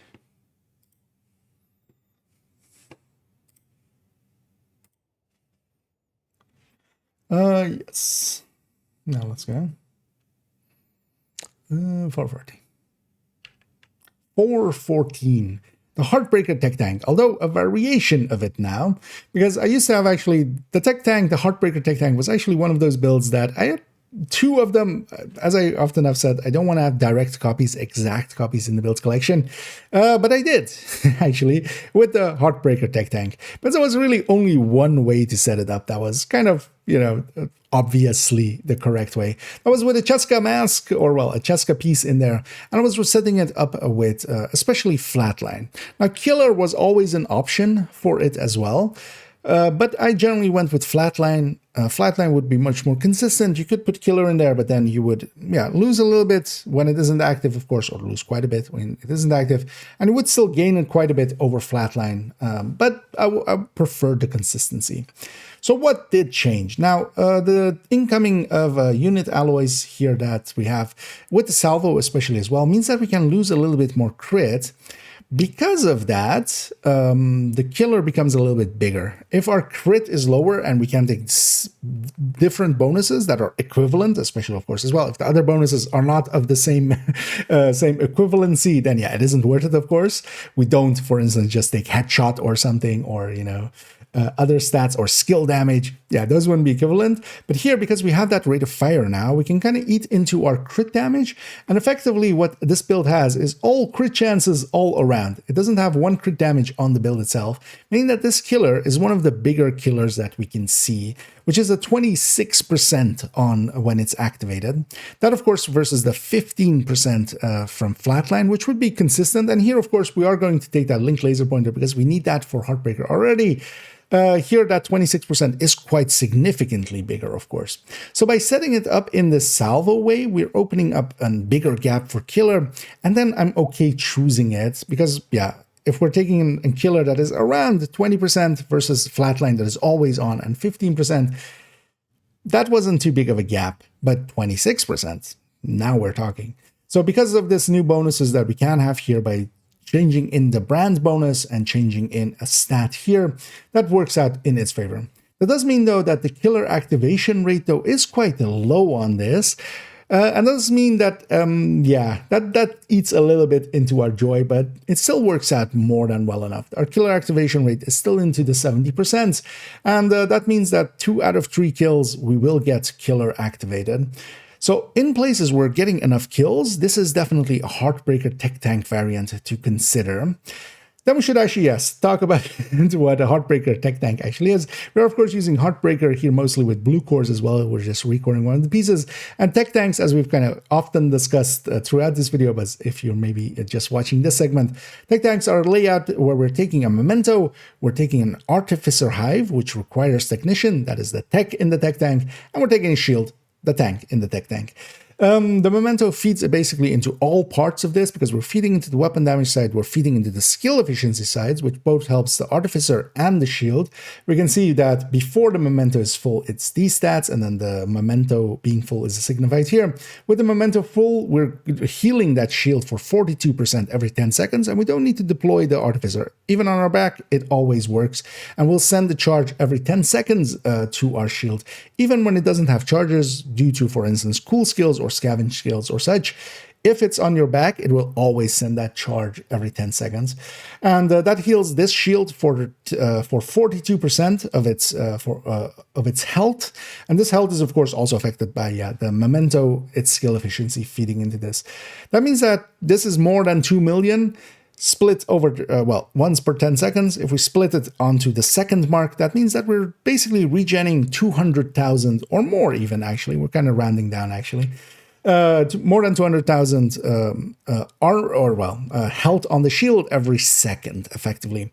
That is way more than any regen build could ever really conceive to get to. And because of that, we have a very strong shield, and then the rest of the build is kind of going towards the damage. We generally do so with gear sets. We've already seen it in an Umbra form, in a Coco form, in a Striker, of course, form. And here we're seeing the Heartbreaker. With Heartbreaker, we do want to take that chest. That chest is the good part of Heartbreaker. We generally want to avoid the backpack, and that works out in the Heartbreaker's favor here as well, as the damage on this Heartbreaker Tech Tank is actually pretty equivalent to the Striker one. And because of that, it works out to be actually that the Heartbreaker Tech Tank and the Striker Tech Tank are both kind of both of my favorites. The Striker one still can stack up faster. Because of that, effectively, it does more damage. Even though at full stacks, this Heartbreaker one actually does more damage. But yeah, because we need to here stack with a stack broker or an ACS in general, where with the Striker one, we don't really need to. I do like both. And then also on the Heartbreaker, we have that bonus armor that we get at the start. By just getting our stacks up, we're also getting bonus armor. That can be a pretty good opening survivability, letting us be pretty aggressive with it. And that's kind of my play style with it as well. We really rush the enemy down, get some stacks going, and then we just start mowing them down. Especially with this killer one, yeah, there's definitely something to be said for the one we'll see as well on character 5, which is the old style where we are still taking Cheska and Flatline, because if we aren't taking killer, it still makes more sense. The Cheska is actually bigger than Salvo, even especially here because the crit is pretty low. The Cheska already beats out, even in burst, it beats it out. And of course, with unit alloy or a Salvo, we are actually losing quite a bit in the damage per mag and in the sustained DPS. But we are stacking a little bit faster because especially with the Salvo, we're getting 10% rate of fire, 5% from here, 5% from the brand bonus. And this help out a little bit with the stacking, but not a large amount. If we take it out into the game, we see that it is exactly saved as that. There is actually one minor difference. If we go back here, actually, you'll notice that this Salvo, the core is record, and here as well, we're keeping a blue core actually on the mask here. When I go into the game, we see that that is actually reversed. I'm taking a blue core on the Salvo, and then this is actually record with a blue, or with 2 red from the blue. It is actually better to set it up as we have it on the build picture, and this is just a quirk that I can reuse this. We're reusing the mask between this and the red Heartbreaker we saw earlier. Because of that, I want to use as many pieces between those 2 builds. Because of that, I'm taking 2 pieces here, and yeah, we're keeping those red core. And instead, it's for me, the Salvo that is only being used here, that might as well be the blue core. But of course, yeah, that means recoring a piece that was already blue to red, and then here a piece that was already red to blue. So for the build picture, I do take the time to actually swap those things around just to make it a little bit more easy. You know, people will sometimes copy it very directly and miss out that that isn't needed. They could have had an easier time if they went the easier route. But for me, it works out better this way because, yeah, we are reusing actually those 2 pieces in the Heartbreaker, just the red breaker. Up here. So this way I can use them there, of course. And yeah, sharing between builds, definitely something I always consider when I can. That's also why, for instance, yeah, the Heartbreaker, this Heartbreaker is on this character where they also have the Heartbreaker tech tag, just so you can reuse some pieces, opening up some inventory space for me. Yeah, we are taking here, of course, the Memento. We do want to charge up the Memento over time. We're mostly considering it with the long time buff. So I'm not per se going out of my way to go and in the fights pick up those pickups. It's mostly after the fight, I'll just charge up the Memento. Even though by playing aggressively, sometimes I do pick them up in the middle of the fight just to have a little bit more bonus armor. And then actually we can put the shield away and actually just face tank with the blue armor. That Salvo does help it quite a bit to get a little bit more stacks going, but it does definitely also eat more ammo. The biggest downsides I felt with this one is, yeah, the killer activation rate is a little bit low for what I would want out of it. Quite often I find myself, oh, I'm still without killer even after a few kills. And because of that, I think I'm leaning still more towards, yeah, the old variant, the old-fashioned way of going Cheska and taking Flatline instead. But there's, of course, nothing stopping me here from taking that Flatline. But yeah, as we discussed, if we are taking Flatline, the Cheska actually beats out the unit alloy piece here, or the Salvo piece in particular as well. So that would be the better choice overall. But I could still take that if we need the consistency. And of course, it being a Lexington, we can go that route. If you don't have a Lexington as well, one of the choices you could make here, of course, there's a recommended weapons list. But yeah, either the P416 or the M4 can be really good choices there. And yeah, they can be with Flatline or Killer as well. We do take the linked laser pointer, of course, from Technician. That is already here for the tech tank part, where we also kind of need that to be there for Heartbreaker for its pulsing mechanic. Going back to its build picture, we have, yeah, we're recording one piece here, even though I have to record 2 pieces there. We're recording one piece from blue to red, and that is pretty easy because for the most of the rest of it, you can find pieces that have very high armor, and even if you don't optimize the armor up, because just there being an armor core there already feeds into the shield, and that's like the important part of it. You could actually leave some of these armor bars not fully maxed out, not optimize them up, and just put a stat alongside of them. Getting the mods, getting the Memento, and then yeah, the Salvo, of course, available one from the season track even. Keeping the red score, you can just put crit chance alongside of it. Overall, yeah, Lexington generally available from some of the special events. Of course, the current Krampus event has them in its caches, but quite often now they've put them in the stretch goal, so that will be the consistent way to get it. Otherwise, you can go with a plethora of other weapons, and the Kingbreaker as well actually should be in here. Stack Broker, actually, as you saw in the game, I didn't actually have the Stack Broker on this character. So far, we only have one Stack Broker, and that's kind of staying in my stash and being only used when I really, really need it. In the future, when I get more of them, because currently we only have access to getting one per account, in the future likely it'll be in stretch goals, and then we can start loading up some of the characters that way. Overall, a very highly recommended build. This is my go-to solo build. This and the Striker Tech Tank are the two that I will generally, very much gravitate to. Each is on a different character, of course, as well, and it is my go-to on any of them whenever I'm doing anything of importance solo. Once it is charged up, it is very strong. It fits my playstyle really well by being very aggressive. And because of that, it is one of the higher recommended builds and is pretty high up there. Why it isn't the highest recommended as well with the tech tanks is that, you do need to get a memento that can take a little bit. It is in the general pool and you can get the blueprints from Retaliation, but it isn't an item you are born with. And Technician also, if you don't own the Ultimate Edition, you need to unlock. So that can take a little bit of time. That's why just the general Striker is recommended, because you can just get that together quickly. But if you get a little bit further and you do play solo quite a bit, as we all do, either making a Heartbreaker or a Striker Tech Tank is highly, highly recommended.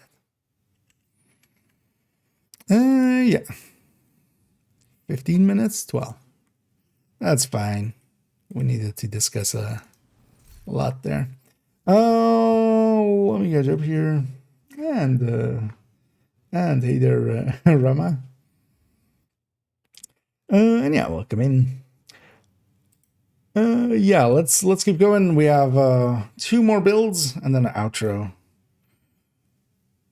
And then character 4 is in the bag, and then we go and play around a bit.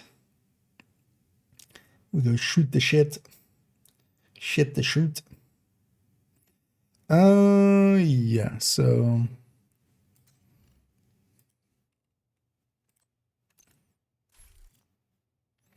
let's do that. That's the build, and then let's pull up this. And the new Regen Edition PFE. Now let's just go. 450. And that's a start. And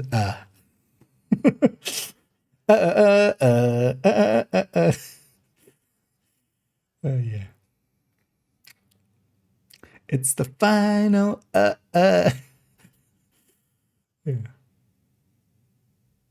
450. And then on 415 we do have actually a newer addition to the build collection, but a different, not per se, not different. Let's try it again. Losing it that early will just cost me way too much less. Let's get the start going decently well. You know what? I should just take a sip of some caffeine. Just do a 1-up. Sugar and caffeine. Wake up. When'd you put a little makeup? When'd you leave the kids up on the table?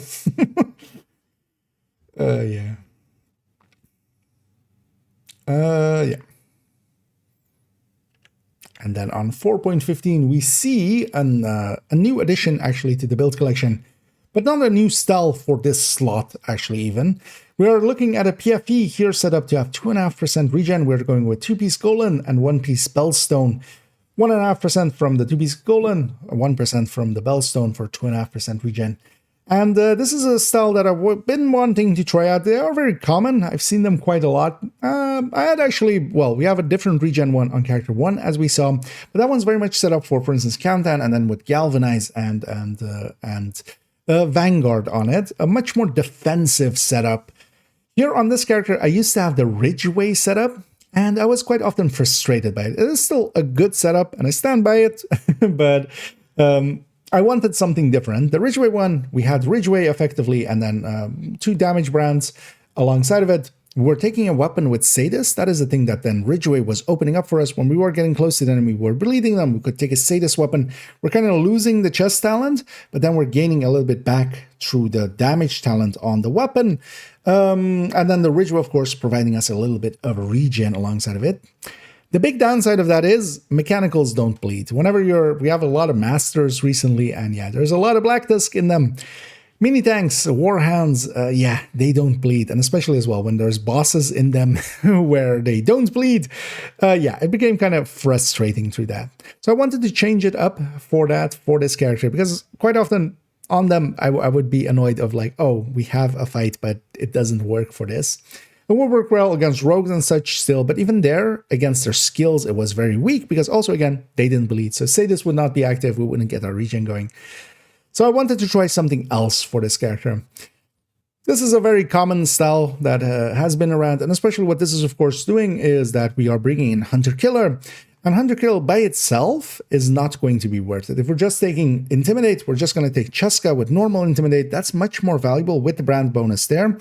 The Intimidate, this one, is a tiny bit more at max stacks, even on build. But, of course, that Cheska is quite a bit ahead before Intimidate comes in. So whenever we also don't trigger Intimidate, having the brand bonus be something strong really helps out, of course. And the difference between them is very, very marginal between Perfect and normal Intimidate. Because of that, we generally don't recommend Hunter-Killer. So why am I still using it here for the 2-piece? Because the 2-piece is, of course, regen.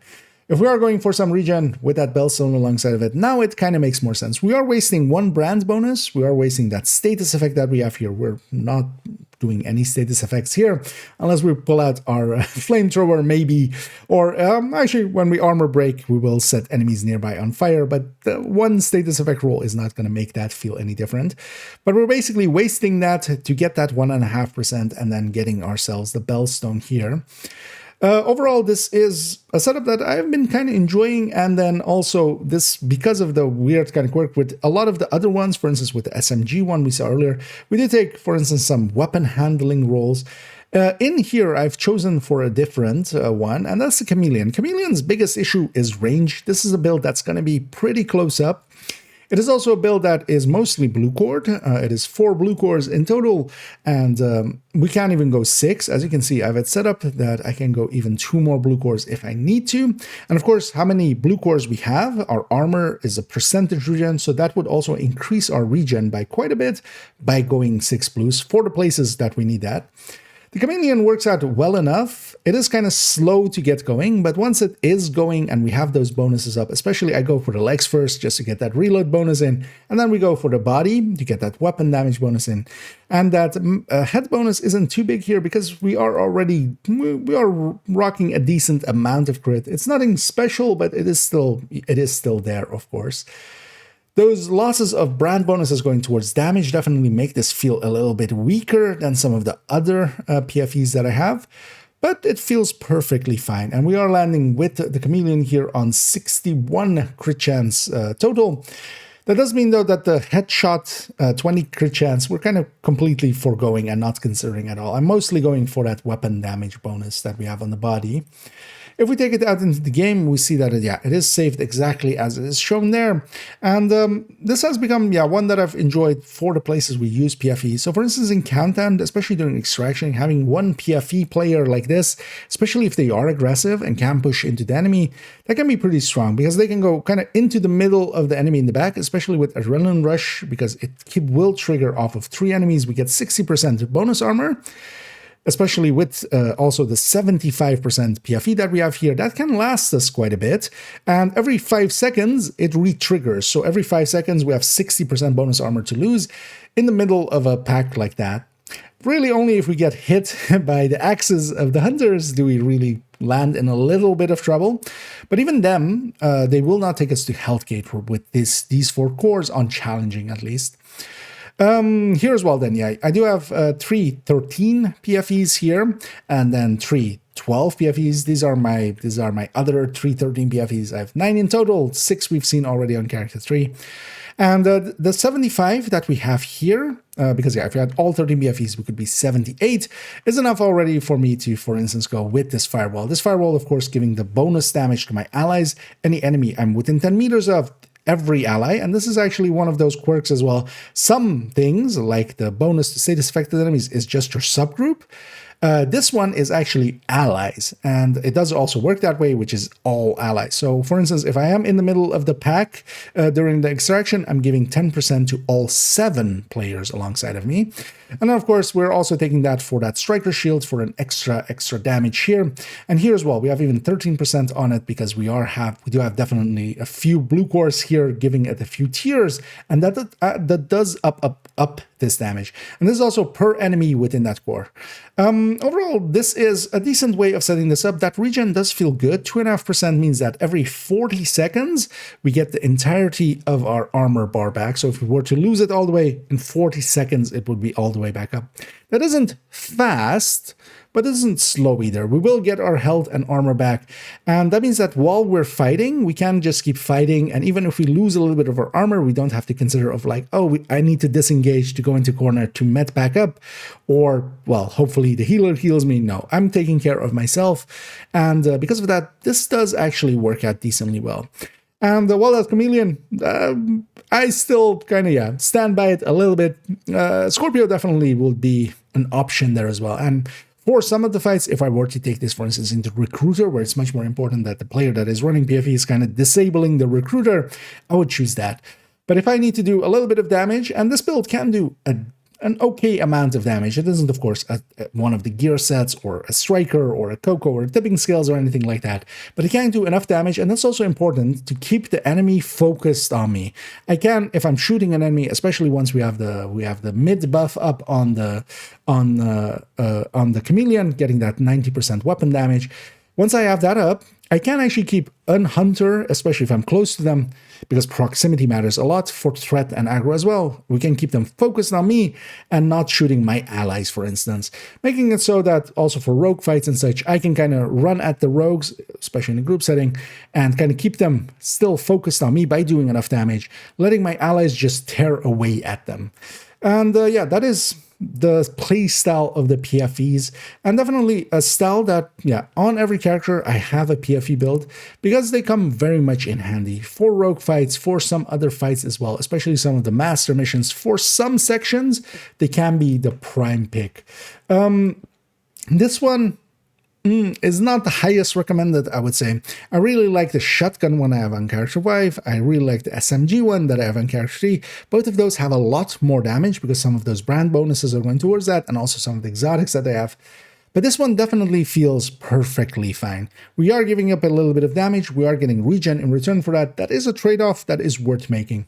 The Chameleon works out fine on it, and this has become definitely an addition that I feel is worth it, as, yeah, it definitely is not as frustrating as that Ridgeway one, which did have a little bit more damage than this, but yeah, not always. And this one can be a little bit more consistent, although how consistent is that Chameleon? Definitely have a Scorpio on hand for when that matters, and yeah, when we go into maybe something where we really need a little bit more tanking, we can actually choose to go even more blue cores. And of course on this, I could even go Bulwark with a Tempest, for instance, to keep enemies on me, or even a Mosquito.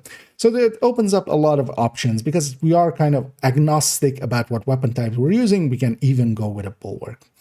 Overall, I do recommend having a PFE in your loadout slots. Would it be this one? Maybe I would lean more towards the shotgun one, but this one definitely as a variant, pretty powerful. There we are. Yeah, I'm getting more and more rambly actually. This one's going to be the longest of those videos, I think. That's fine though. I'm fine with that. Let me get you up here. I need the open world. Yeah. Last one. Which is the raid tank. Yeah. Last loadout. Last apparel loadout. Warrior Wasp. Oh yeah, we're gonna have one last segment before the, or we'll use the outro. We'll just do that in the outro.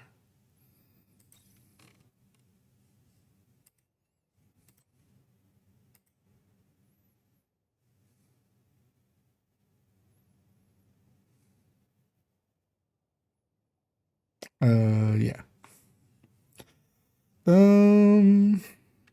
I'm in the void.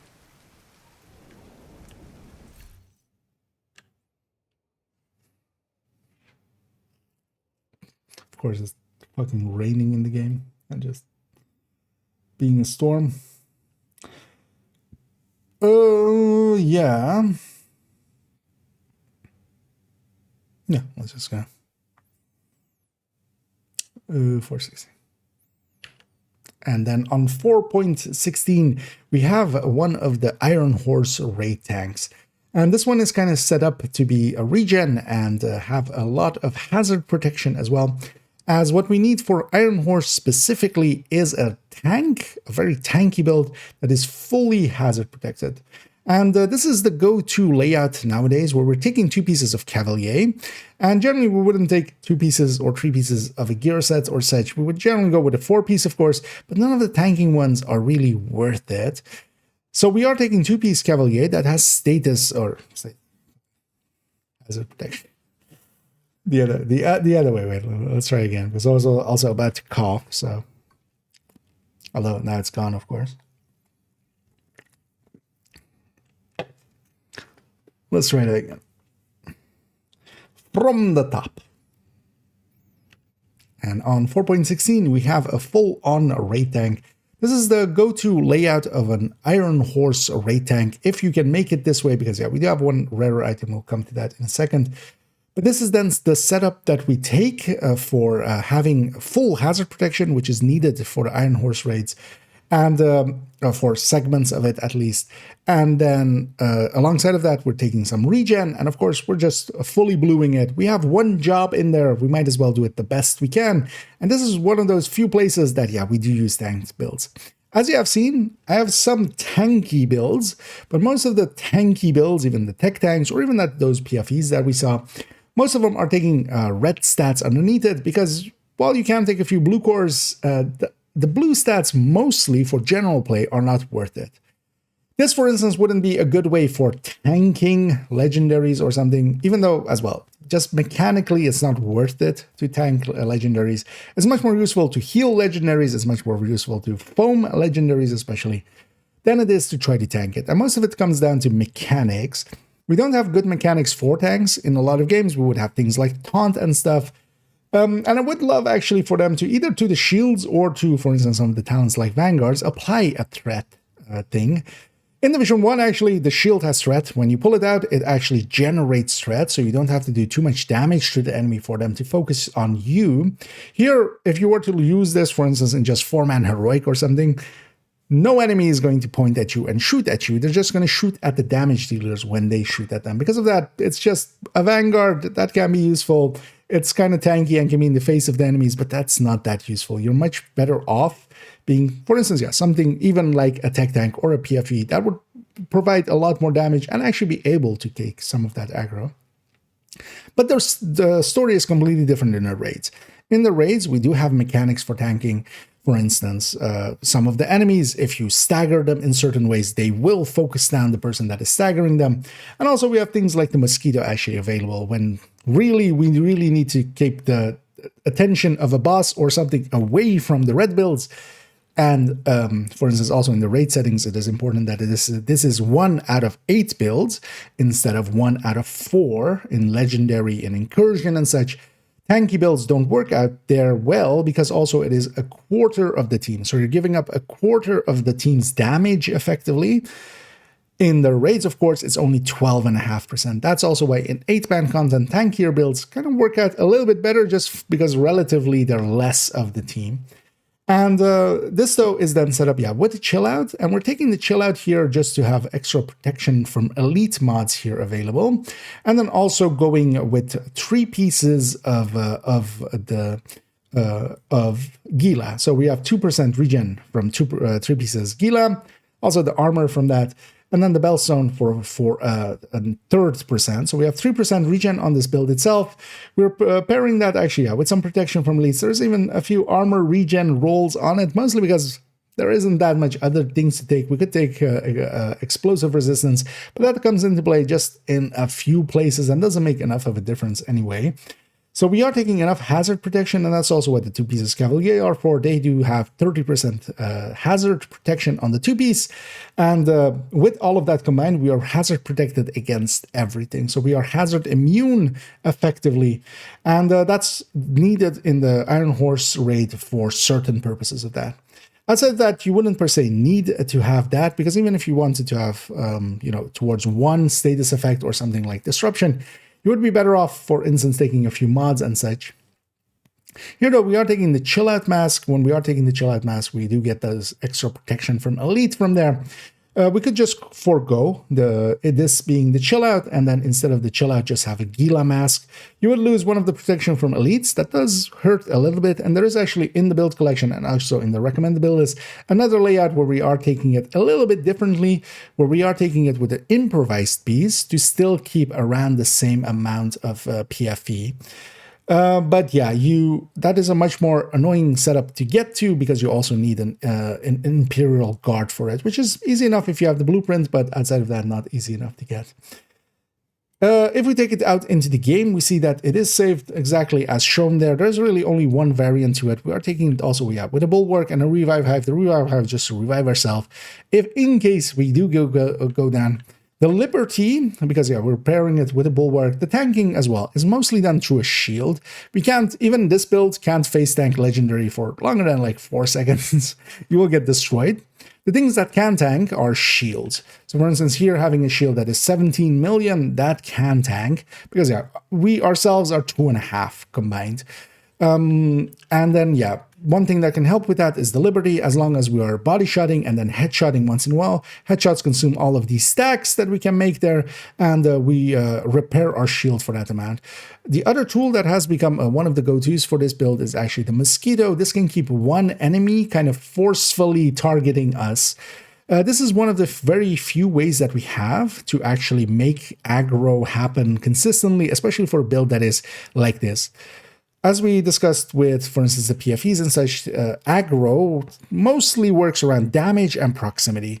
Being close to the enemy, if you are closer to the enemy, you don't have to do as much damage as somebody further away from the enemy, but the damage still needs to be there. If a further away enemy or a further away, ally of yours, enemy to the enemy, if one of your teammates is shooting, let's say, a hunter or something in Countdown, and they are a striker and you are this build, even if you are up in the face of the hunter, you cannot pull it off of that striker if it's doing its full damage. It will do just so much damage that it will fill the threat meter basically so fast that it will aggro onto them. And that's one of the reasons why, again, tank builds outside of certain situations don't get used much. But those certain situations do exist, for instance, Iron Horse, and this is kind of the go-to setup for that. It is very tanky, way too tanky, actually even for Iron Horse, way too tanky, but you have one job, and that job needs to get done, so it might as well be as set up as possible. We're taking it here with Vanguard. One of the things you can take as well in the backpack slot is actually, instead of Adrenaline Rush, taking Protector in several places in Iron Horse. That does work out, but it's minor differences, but just some of the options. You can always, if you are with the team, a reasonably experienced team, you can just ask as well, hey, what talents or what recommendations do you have? Most raid teams will definitely have some setup ideas of their own.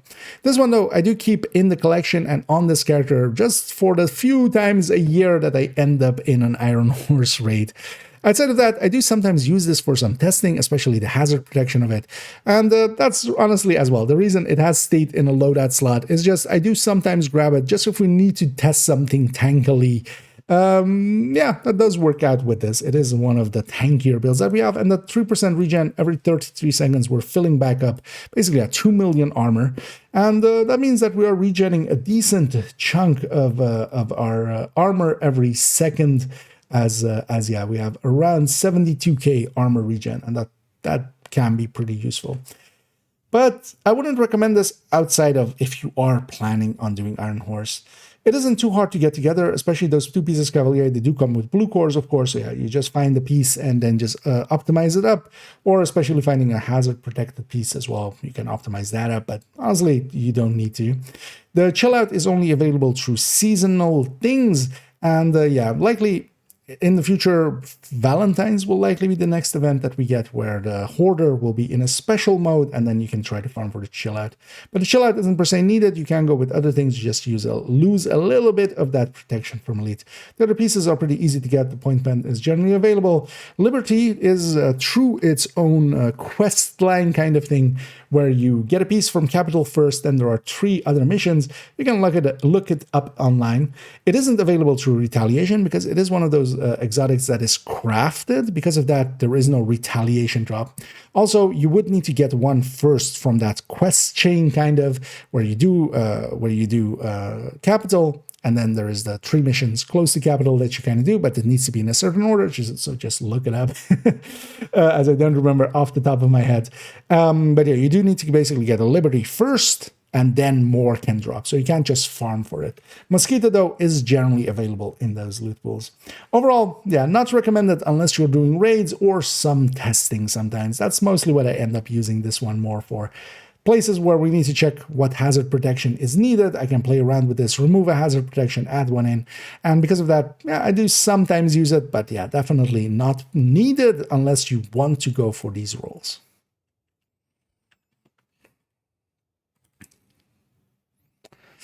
I got a rambling along. It's fine. I'm dreading this though.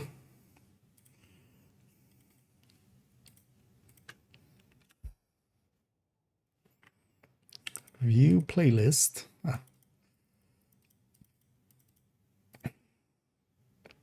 Okay, 230 total. That's a little longer.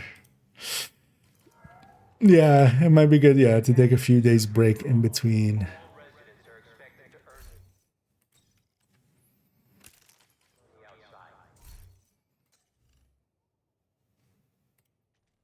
Let's go back to their normal apparel. And we just have one segment I quickly want to do. And then we go to something else. And the outro. Oh, and hey, the Dickle. And thank you so much for the raid there. As always, much appreciated. Hope you had a great stream. Hope you had some fun. And had some good loots and some good shoots. And thanks for raiding this away. And I welcome in raiders. And I do Gustavo and I do Pika. There is something else here. No. And yeah, for those coming in, I'm actually recording something which is for the build collection updates video. We just went through actually, and yeah, we just did the last build. But there is one little segment I'm going to record and then an outro. And then we're going to go around and play quite a bit. So I'm going to just record that quickly and then we go from there. I just need this. Yeah. And then one last thing before we actually round it out here, even though this video is turning pretty long, I just wanted to have an eulogy here because yeah, I used to have a lot of Cheska chest on characters, and especially one of the standout things, of course, that we've seen throughout all of these, at least update-wise, is the Equalizer coming in. The Equalizer is the strong unit alloy piece. In a lot of other builds, yeah, unit alloys doesn't per se always make sense, especially, for instance, for Striker. For Chest Striker, I still go my Cheska route. But yeah, we still have, for instance, some Cheska chests still in here. But yeah, we are gathered here today to remember the sacrifices that weren't sacrifices because they were Cheska chests. But yeah, they helped us through a lot. And yeah, now as we can see, several of them, there are 4 of them in the stash, all graded to 12. Guess where they came from? All of them with Obliterate. And you still, of course, have some, for instance, with for instance, here being some super unicorns with Obliterate, so we can record them those armor, and of course, yeah, the PvP super unicorn there. I'm not gonna keep all of these. They take up, well, even though I've cleaned up my stash, and it is empty enough to keep them. I will likely start getting rid of some of these. We'll keep some of the better looking ones, but some of these are, I feel, going out, even though they are, optimized and well, at this point, guard rolled and free talentable. We don't need that many of them anymore. Because especially, 4 obliterate, equalizers, but intimidate and such, and maybe some other talents. Spotter, for instance, also as an option goes into some of those. It is sad to see these go, but yeah, they kept the swarm for a very long time. But the future is now, old man, and these Jessica chests are going to a farm upstate.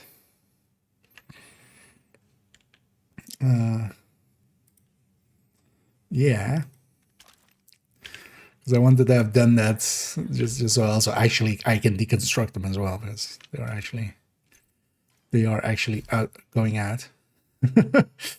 And yeah, an outro.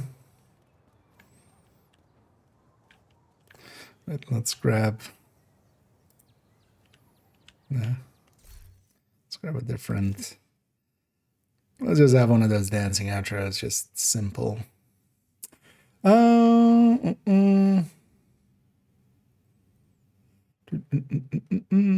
yeah, welcoming still, raiders and such.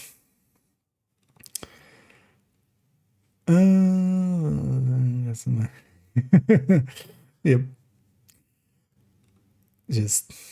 Just when you thought you could get away,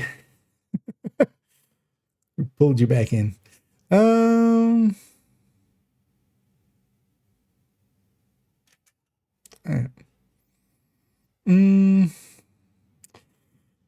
and plans to play TDR.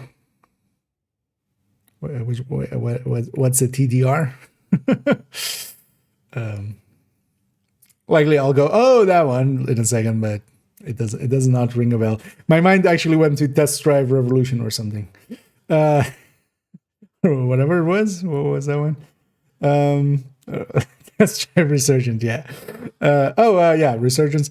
I do maybe plan on playing it. From what I've seen, it's division-y enough, but it's not my division.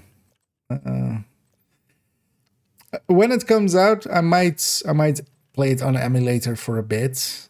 Having to do so on a controller would already kind of get me to like not want to for too much.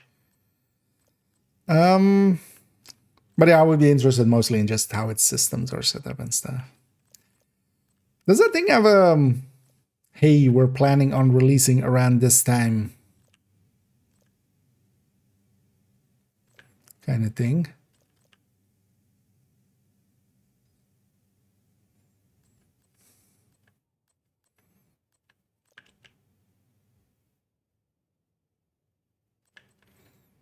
Was that's some like closed betas and stuff, right? Because I saw Tickle and stuff playing it. Subtraction. Yeah, I mean, you do need to set it up in, mobile ways. I'm much more interested in like what gear sets and like talent ideas they have in there, and what could be poached from. What could be poached from it basically for div 3/div 2. You know what? We'll just take that. I'm just trying to find a silly dance. We're just gonna.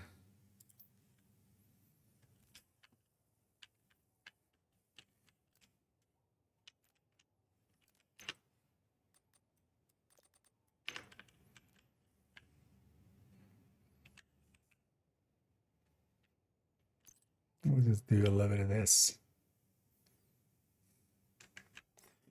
March 1st, 2026. Oh, already that's it. Yeah, March.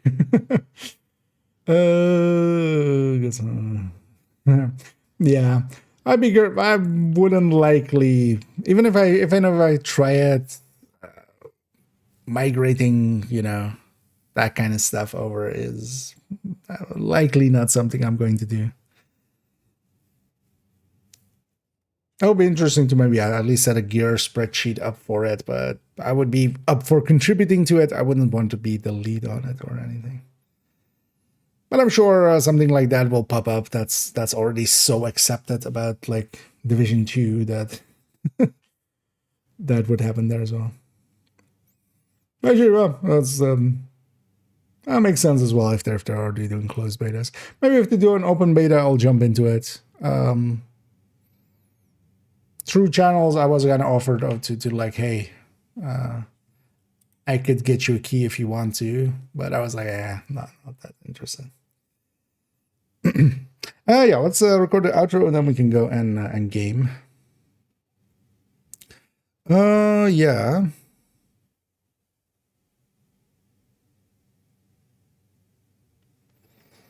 And that then brings us to this end of this rambly, as we went kind of long, rambly fourth character. Definitely, as we're going through, I'm noticing I'm getting more and more rambly, but I hope it is fine as, yeah, I'm hoping it is informative and enjoyable enough as we go through, and that my rambling is worth at least its time. So yeah, if you did enjoy it, please do any and all of the algorithm things below. That does help out. So I'll do that little bit of shilling here. In the future, we are, of course, still have character 5, which is my main character on second account, which mostly actually is builds that I like. I basically take, they are mostly copies of a lot of the builds we've seen, at least as the saves. I'm just presenting them differently on the build collection. And because of that, yeah, they kind of have a smorgasbord of builds that I like. And that's actually the reason as well that I have that character and on the build collection as well, just to show some of the variants, but also it's basically a reinforcement of, hey, actually, if it's on character 5, I likely like the build quite a bit. And also, yeah, we're going to go do an retaliation only tips, following up this the modifier only tips we had just before this, of course. And then we are going to go and yeah, likely go back into making some toolbox videos and maybe even things and stuff in the future as we kind of go back to going from in-depth looking into things, going back to just rambling quite a bit, and maybe doing some build showcases and doing some toolbox videos and some only tips on several subjects. So yeah, I hope you join me for those, and as always, have a good night. And just simple outro. Yeah, for those here live, that's just for the video. That's not for the stream. As yeah, we're gonna go for a bit still. Yeah, let me put these away. So what's the kind of ballpark final runtime? 234. Oh yeah, that one went a little long. There's door boundary here as well, of course. This is always interesting. This might be an interesting way to show the door boundary as well, actually. This might be a good spot. Because actually the door boundary is not just enemies being able to see through, it's even like the shadow system. So here my shadow is kind of coming in, as you can kind of see. And that's just because we're going through the door boundary, and then actually the shadow system will do this section, basically. So as I come in, it's just like, you know, I'm halfway in there, so only the front end is kind of getting shadowed. The front foot and stuff. This might be a good way actually to show that. I'll remember that. I say, while I'm already forgetting it. Yeah, you know what? Let's go and try to get some more Krampus hard bounties, as I wouldn't mind having some of those. And yeah, let's pull up actually here.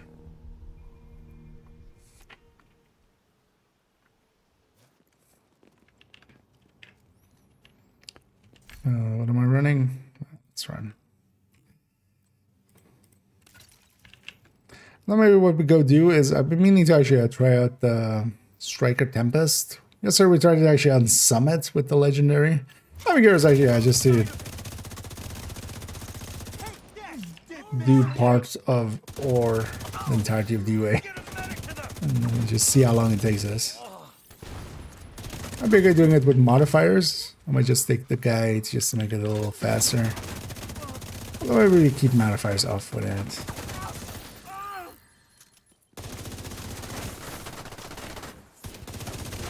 But first let's grab on this character some What is hard Krampus bounties. Take this? Who's taking this? Where who? You aggroed everything else. That's what happened. Okay. Hostile. This guy will also drop a target. That's a might as well. No way! They're sneaking up on me. Shit! They're bleeding now. Let's burn them! Let's not burn me. Grenade!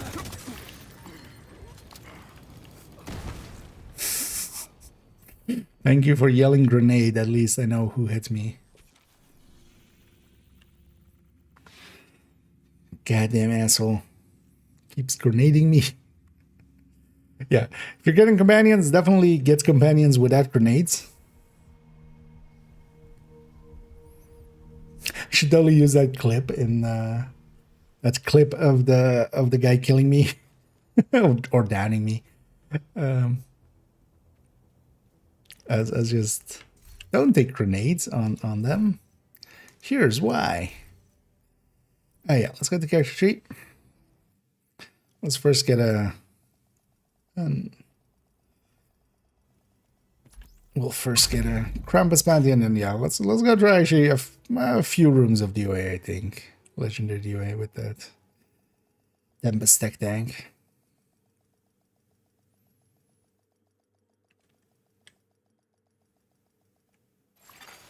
Safe area detected. Should take the DNA chest Low prices? from the stash.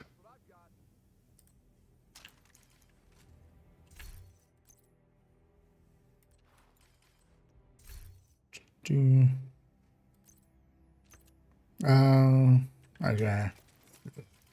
Let's do the Krampuses as well with this. We're on hard right here.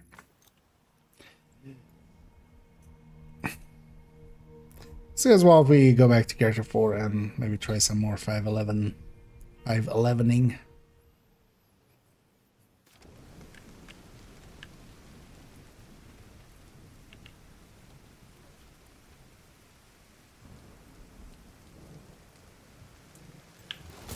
shield up! We're flanking! Locking the enemy down. Damn you!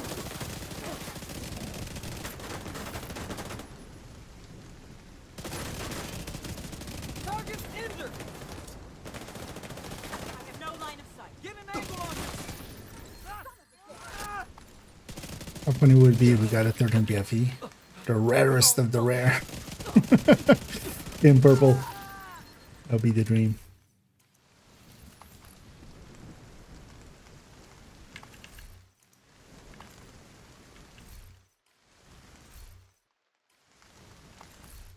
How many kids are here? 50. It's actually surprising. We spent most, or well, I spent all of them recently, didn't I? Yeah. Let's go do this. Although I should set my. I don't care about the loot,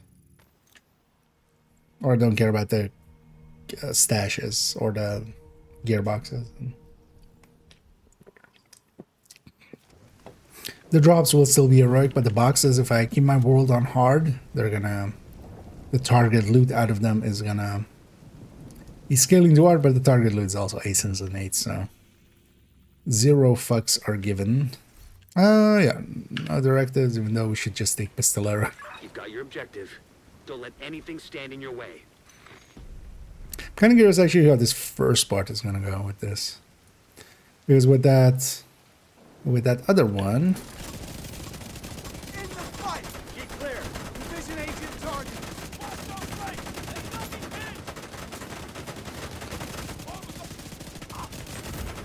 This will take a little bit longer to get up to damage. No way! No way! I need all 3. But actually, yeah, I should turn that guy off. Or make him at least the assault guy. Because, need to go.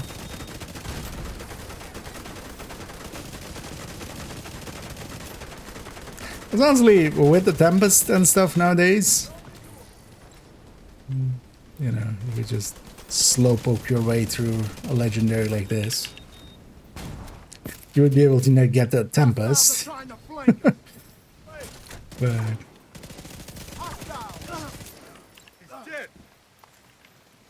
he is dead. Observant of you. You've got good timing.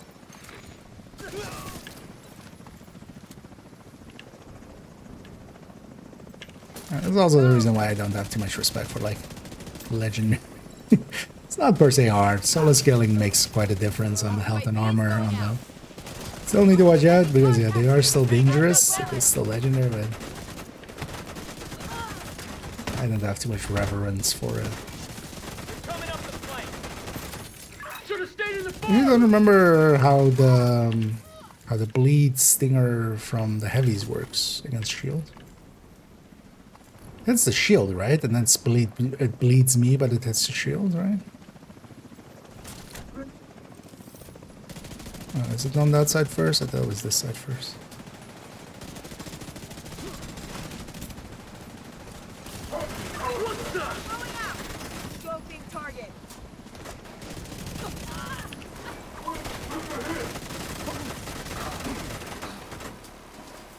Just need to not be surrounded. One less to deal with. Oh, that's a sniper. Ah, okay, yeah, that's a hit me. I just never used shield in legendaries most of the time.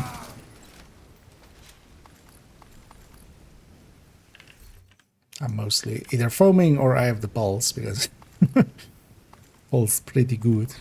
Well, once you have the regen going, that should be more than enough. Or I'm running the Striker Tempest, so the Striker Tech Tank, but then yeah, with the Bulwark Shield and then that Tempest.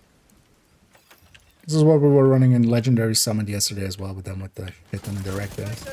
Only downside is, yeah, parts like this are gonna suck a little bit, aren't they? I need to work my way down, which means that several healing boxes are gonna go down.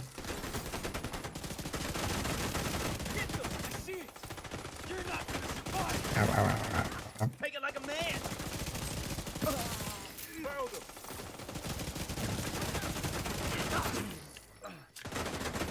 Oh yeah, I need to get that guy the assault, baby. Stop fucking flanking me. That's the one thing I need you to not do.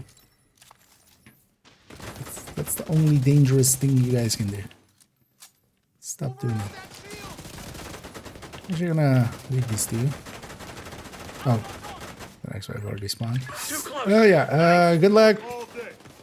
Slow them down for me. I see him.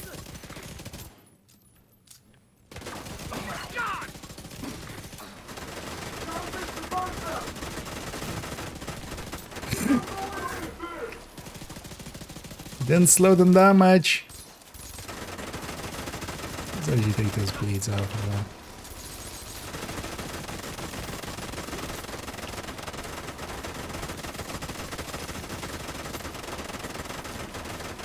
It will tear through me eventually. Yeah, it's kind of, yeah, there's always an annoying fight, isn't it? Oh, you saw that. Should just turn the guy off. That would be maybe more useful.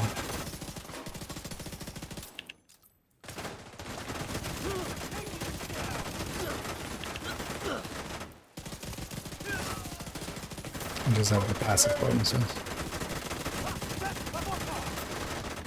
It was nice though when they changed it so that healing box doesn't continuously heal as much as it used to. So it can just kind of break through.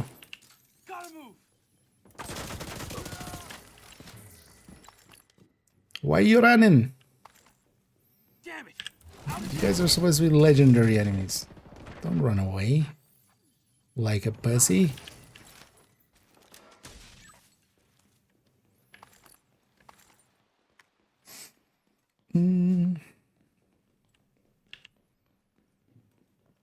Although, yeah, this is going to be a lot slower than, for instance, let's not do it. This is going to be a lot slower than, for instance, we're going to do a full thing. You know what? I'm going to change this guy to this guy. Just had him equipped because I had a challenge left remaining with him. Let's take the gun guy instead. See if he does better. I just haven't used these guys in Legendary. How the hell? You want a piece of this? Lady. Look at that. Step. Fine, I'll kill all your friends then. Instead of you. Oh, that's not the kind of shield I thought it was, or the kind of drone I thought it was.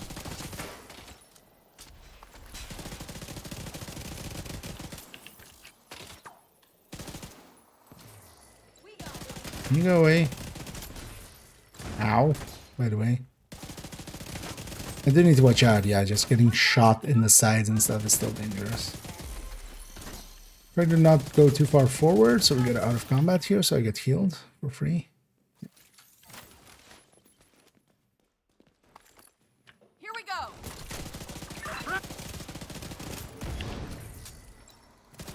What's the They're too close. Those hurt. Roosevelt would be annoying with this though, actually. I can't kill those things fast enough. But they can't kill me fast enough either.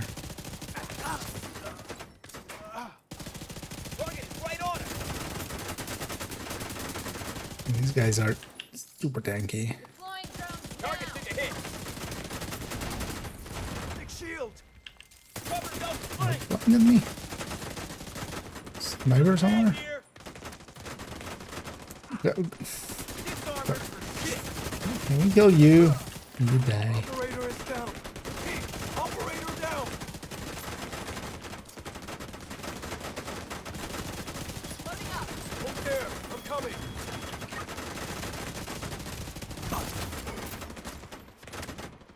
Ah, I'm blinded.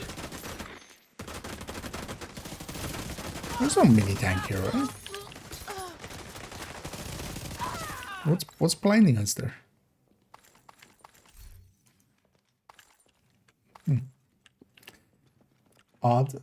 Oddness is blinding us there. Are we gonna do the entirety of this thing? Don't think we are, right? Maybe we are. I'm curious how long it takes us. But also, I don't want to do it actually. Because it takes a while. That's the downside of this. This is actually up in comparison to, you know, better builds overall. It's slow. Eat this.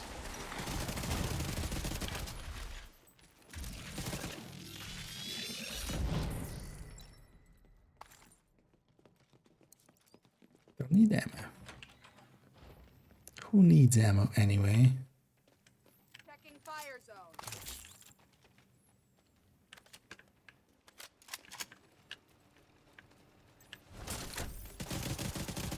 Hostile. Lock. Grenade.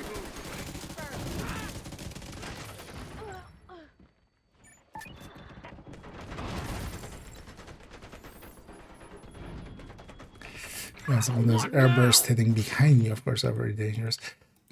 This guy's blocking me more than it being useful.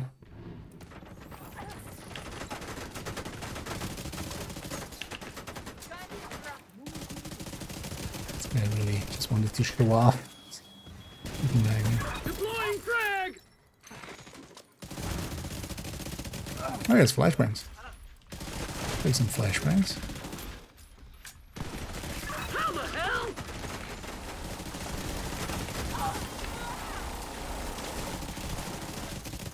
Stop flanking me.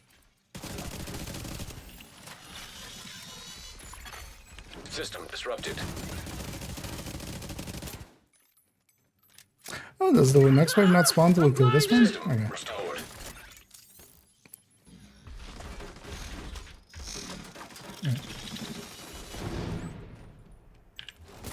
But it spawned on the last down alive.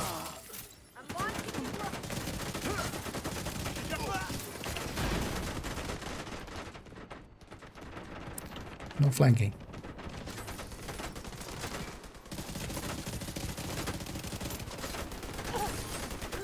Tango down! It's really dangerous. It's rolling.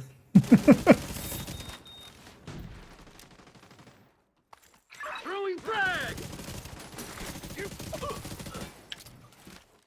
Wait, was it his flashbangs that were blinding me? Wait. Should be fine. I don't know. Yeah. If anybody else can check, but yeah. On my end, everything looks correct at least. Oh no, this character doesn't have that aces and eights anymore, right? Just deconstructed.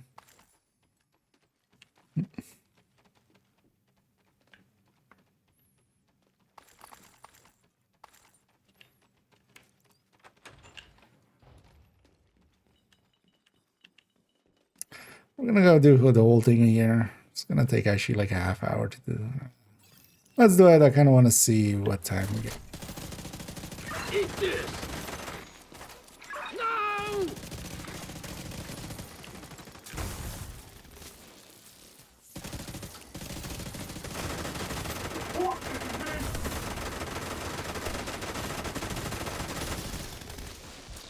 Grenade!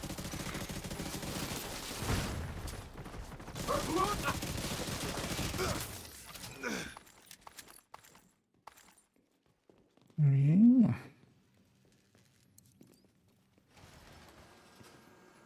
This bonus is helping a little bit as well, actually.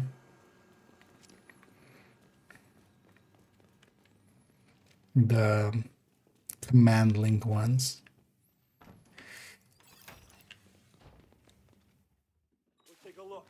No, let's hold back here, right? I was like, do I push forward hard? But no, right? I'm not gonna survive that. Lost one of ours here.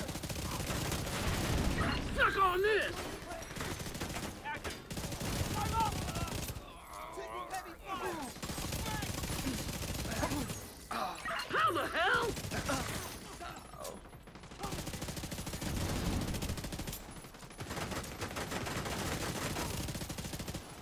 I see you.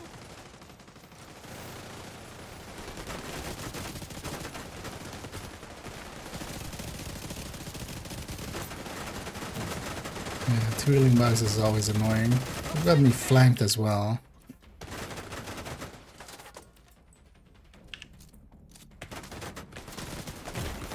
Where? Oh, there's one there. Serious trauma detected. This is annoying. Need to just wait for my health to come back a little bit. Unless I can, just barely. It's always annoying when you have to angle the shield in a way where you're kind of, if you're trying to cover two enemies effectively. This is my corner. If you want to come here, you have to pay Airbnb fees. And then also you have to clean up after yourself.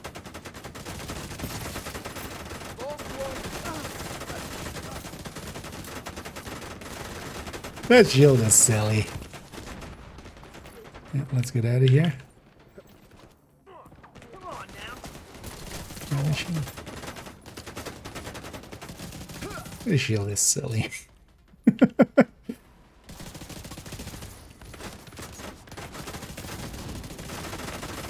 I'm not gonna try to get my guy or anything. Fuck it.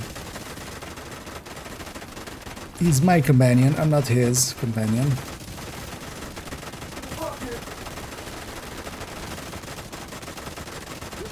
Still don't know why I need a bucket.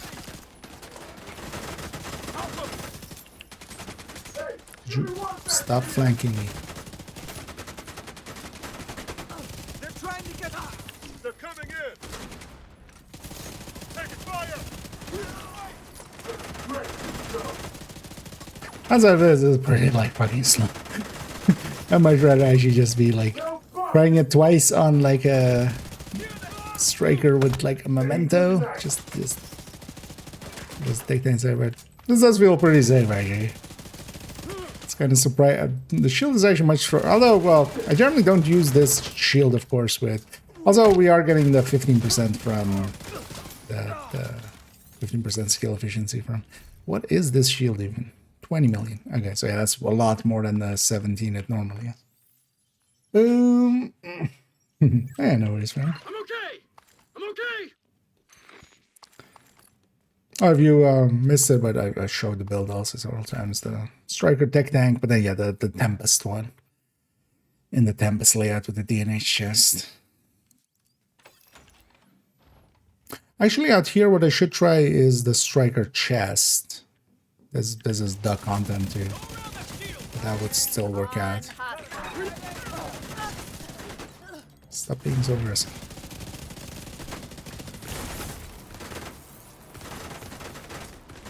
Have we spawned that early? They're too close. I guess a lot of these fights I just barely remember. So I thought I had to kill a lot more before the heavy spawn. And we're a little bit outside of optimal. Okay, let's go back here. Start getting those backpacks off.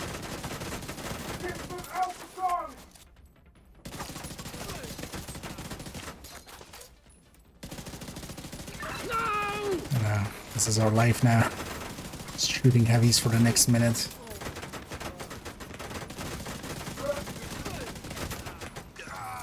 Target down. Well, honestly, this might be a decent way for people, especially with a decent modifier or decent global event. I mean, a decent global event already makes solo legendaries very doable. This might actually be a decent way for people that want to solo legendaries. Shouldn't, because just do it in a group and just it's much easier anyway. If you really want to. But yeah, you need the Tempest, which is honestly harder than most legendaries. Although well, you can do it on heroic, right? And just grind it. Climax mission. Wait, are you still down? We're out of combat. Supposed to get up when combat's over?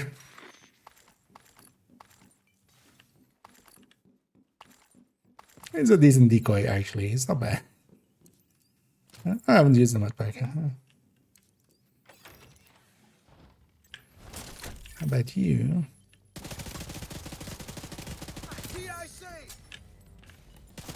Deploying frag. Yeah, do that. Give me 10 D-Tuck.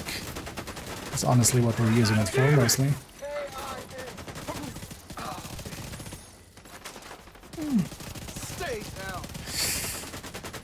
The garage fight is still going to be annoying, though. We don't have the range for it here. And actually, Roosevelt and stuff would still also be super annoying. Screw the loot.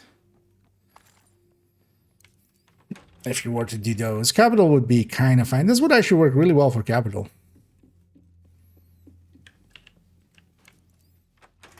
You just need to get that jammer quick, but that's part of that fight anyway.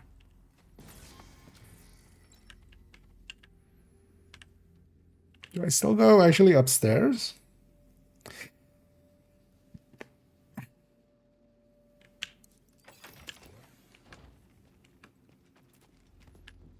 Shooting across doesn't sound like a smart idea.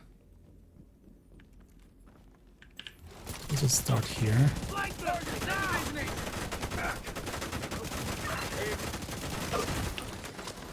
Oh wow! Immediate medical assistance needed. Sweet Jesus. Hey, we have the oh. Agent down. Agent deceased. Wait, does Commander apply to their explosives?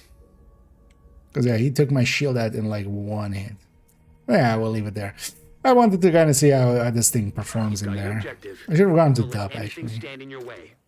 But then we'll leave that there. Let's actually, yeah, let's go grab one more hard Krampus. Because if I had gone all the way up, it would have been fine. I kind of set myself up in front of way too many enemies. But it was surprising actually to lose my shield that fast. I'm guessing Commander also applies to the explosion from that, maybe. And he was a Commander. Because other air bursts were not that deadly. Throw your grenade! Flank that shield. No! Actually, yeah, what I should have done is maybe go into the back corner, actually. Just fight it downstairs. Would have worked that too. Would have been slow. But...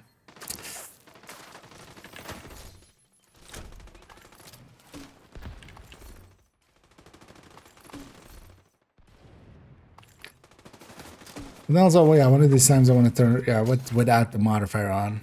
That are kind of benchmark time. I'll do that. It's been a while since I've soloed legendaries anyway.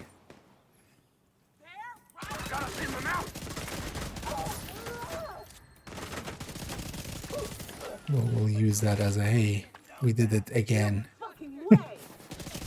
Also, the last times I've soloed legendaries, strongholds at least, has been like when shield peeking was still there, because I just used that.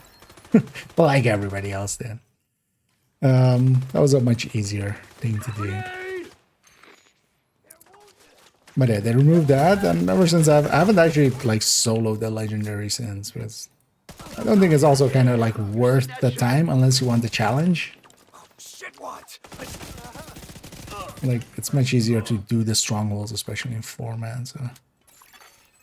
Doing it solo is just the challenge thing.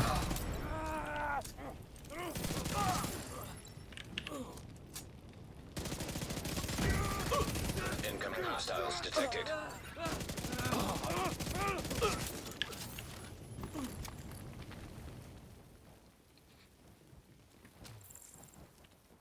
Yeah. Might as well take the resources. As if we are just on hard. My world set on hard as I'm just farming some purple loot. Or, well, trying to get purple Krampus bounties. Or, well, hard for Krampus bounties for purple loot. The big everything, yeah. Is she...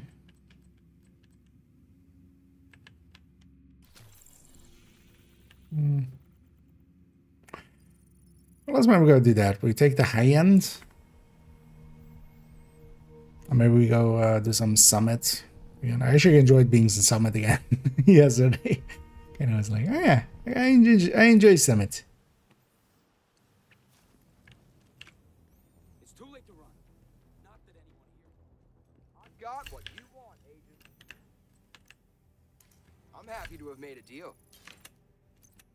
So maybe we take that other one and we take it in the summer. Although they have a Krampus, or not Krampus, Retaliation.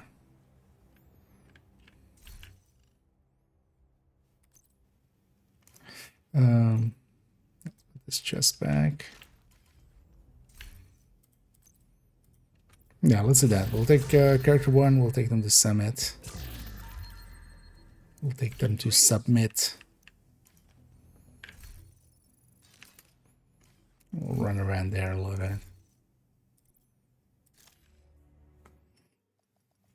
bit. The 15 floors.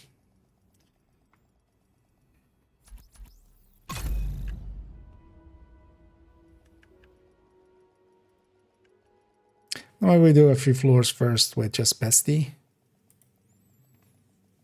And then we take a few floors with other stuff. Well, the pistol, tank. Entering safe area. Yeah, let's try to get Krampus bounties first though, before we go. Before we turn into Kelso, and that we had to go.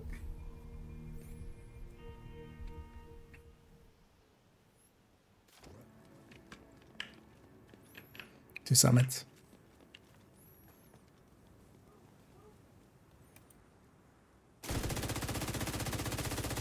What did we have next week, actually? Take The it. global events, right? Thank God I was wearing this. Thank God I was wearing this. Yeah. Deploying RPG. Sucks to be you. Rusty Dick send the regard. Oh, let's get the name that there as well.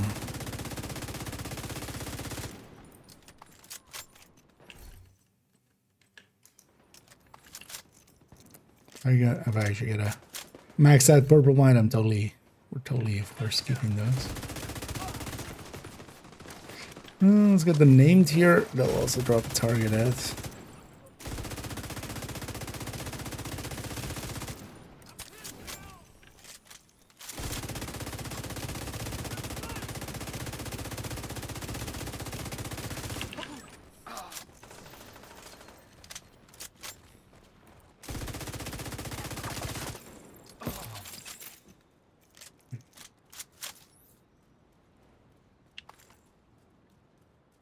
Maybe while we go to the summit, I take a quick bio. Oh, actually, yeah. Let's put our world to heroic, just so we out of the crates we don't get purple loot in there at least. And actually, that can be in the same loading screen as this. Oh yeah, let me take a quick bio break. I'll be right back, and then we go and do a little bit of summit.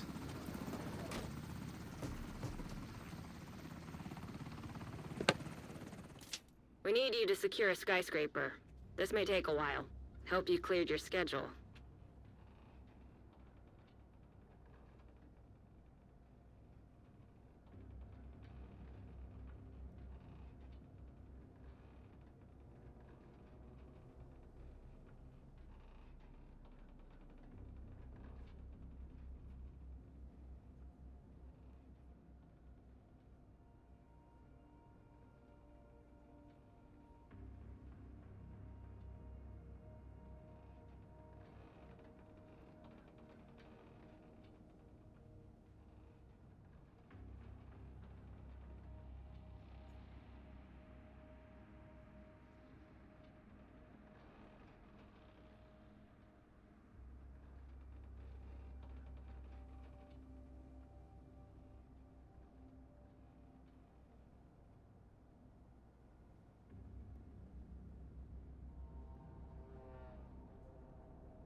We all.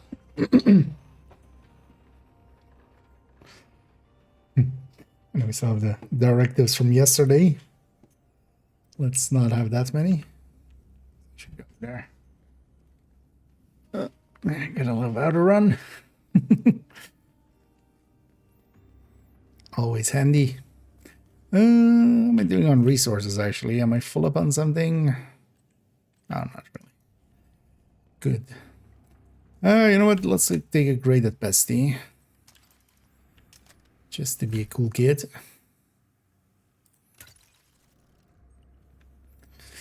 And now let's drop a few of those. Not gonna.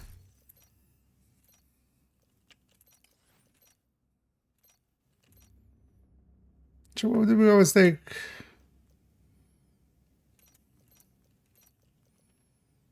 This, right? Yeah. Oh no, god damn it. No, hard to earn fragile. Yeah.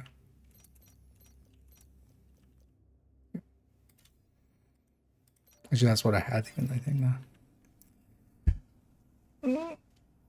And usually I just take these 4 if I'm not on a build that can take more. Because our Fog of War is going to offset a little bit by Ragers. Ragers is just do more damage. I can do that. Hard to earn is kind of annoying at the start, but also not per se too hard to deal with. And Fragile is actually one of the easier stuff to deal with.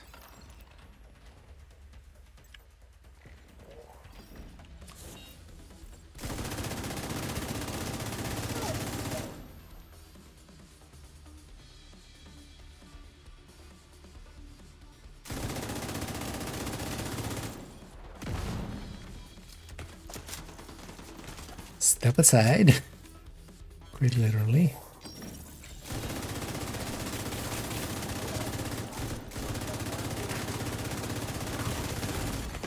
Serious trauma detected. Yeah!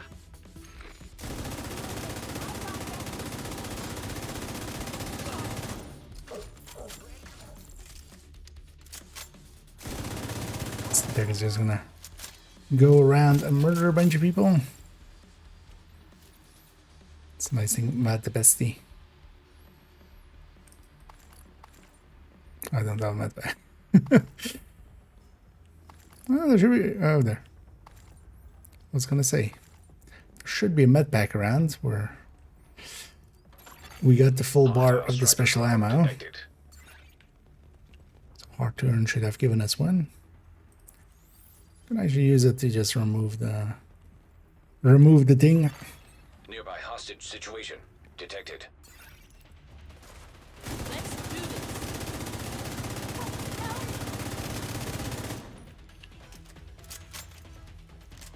And these fuckers are always nice and tiny. Good to hit.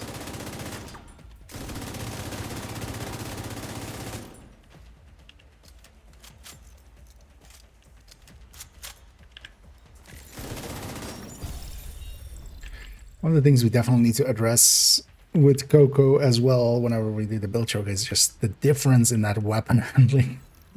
Because that 30% weapon handling makes the besties feel so much nicer on the Coco.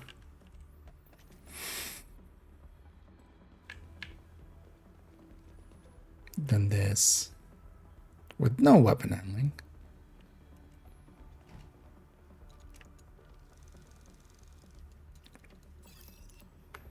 Is this the only character I have with that Coco on them, actually? Yeah, right? Because, yeah.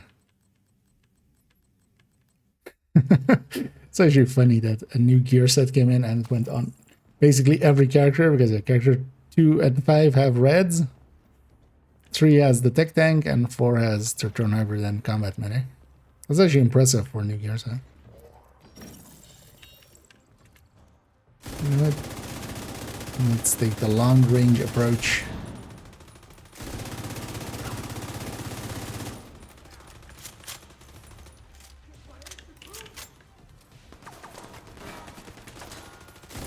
I didn't turn on the special ammo directive for a specific reason. I don't want any. Don't go grabbing some now. Yeah, dick. If I wanted flame rounds, I would have given you flame.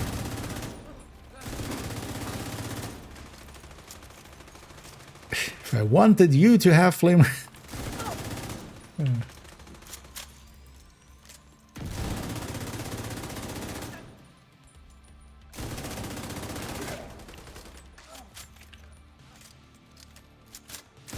That's the stack died there. The rest wasn't in range.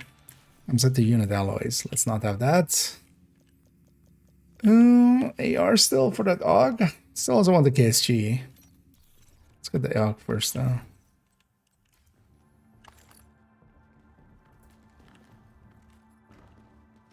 Oh, let me get you here. It takes a long, yeah. I feel bad for especially people that, yeah, don't, like, I macro it. I feel bad for if you don't have that option, which is controller. But yeah, it does take a while, yeah. They totally, for future events of this, need to, like, that needs to not be that. There's absolutely no reason why you, especially with a new system, why you wouldn't make just, hey, open all or something. Because they made the UI for this thing. They're reusing the apparel UI actually, though, underneath there. That's obviously like the apparel caches UI. But then if you're gonna work on it and, like, you know, if you're gonna make it, what's inside of this? Whatever. Hostile assault turret detected. Maybe capture this thing.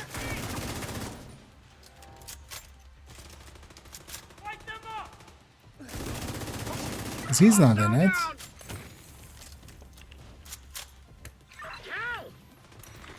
Generally, I try to capture this thing in between, like, waves. If you leave just one enemy alive and they're not in a circle, then you can just leave it. And... yeah, why isn't this number going down? Wait, is it you?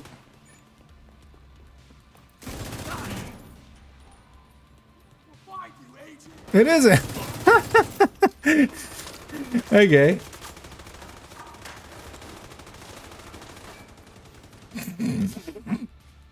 That's a silly oversight. I would not notice that before. Yeah, well, I haven't been running Summit much. The companion counts as a hostile, actually, when he's in the circle. So it doesn't... it's not even faction related, because he's through Sun. Likely still even. Immediate medical assistance. You just have to send them out of the circle.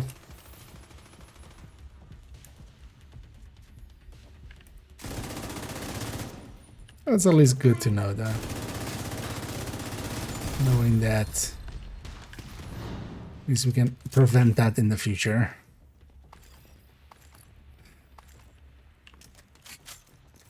I need that one. Oh, that was way earlier, actually. I need. Love me some weapon handling, too. Well, I wouldn't take it on the build unless, like, it also costs a lot.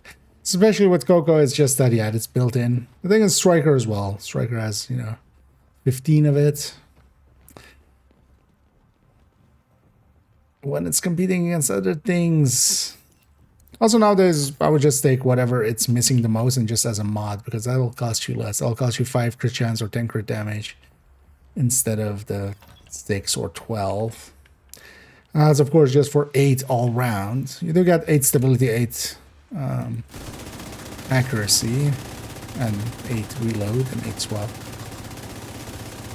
But I'd rather just, like, if the stability is bad or the accuracy is bad, but it's usually just the accuracy is like the stat that I care about. Stability we can always compensate for. Well, not always, but most of the time you can account for, like, make up for stability just by recall compensating better, but accuracy you can't. So I would just take accuracy mods. Although, well, on this we can't, of course. On an exotic like this we can't. Are we ready to be ambushed? I do feel they should have totally made it like 1 in 100 rooms or something. It's just an empty summit room. Then at least when it's empty, it's not like just like, oh, it's an ambush. It's like, oh, it could be also actually the empty room. As for the rest of the time, it's just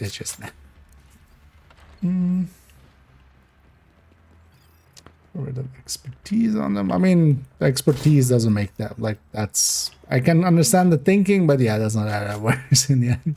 Like, the expertise can make up for the lack of damage, but they could also just have more damage. It's more on a strong build, you could, yeah. And as long as you're not doing too important of a things, some comfort is nice. That's a mind room. Oh. Oh yeah.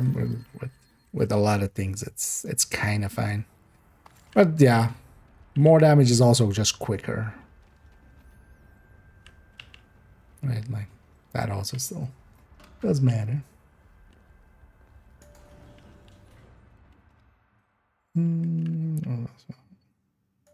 Right. Oh yeah, on headhunting builds, yeah. I mean, they're alongside of the headshot, it's mostly weapon handling, like. What else are you indeed gonna put there? I'm the exact other way around. I mostly run crit builds. Let's not run this guy actually. Let's run this guy. Give me a little bit of DTAC.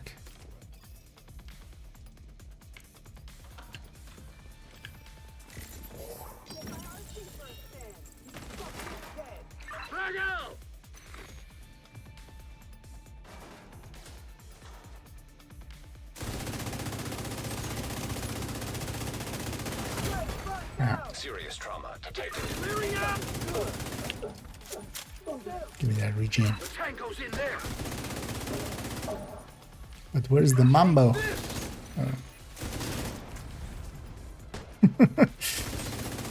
Too close. RC coming our way.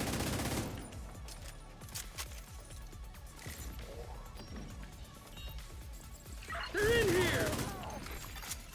I mean, yeah, where else would they be? Of course they're in here.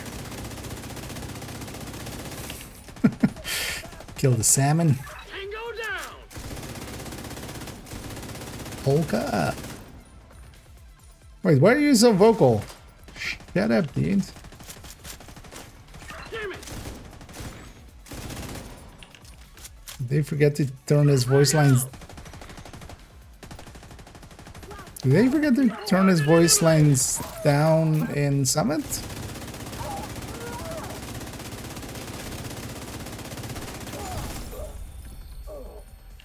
You would think it would be global. Oh, we should have taken something challenge-wise, actually. It's fine. I'm forgetting how to do Summit, apparently.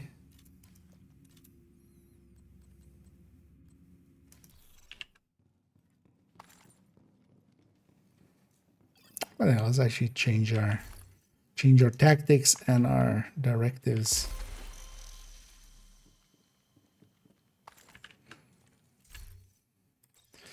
Let's go that pistol tech tank. Let's bump up the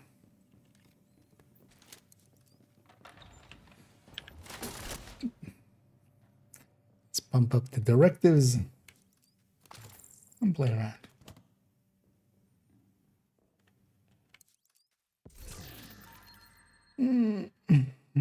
So that's then oh yeah, I mean the good way to force yourself to get some headshots in the.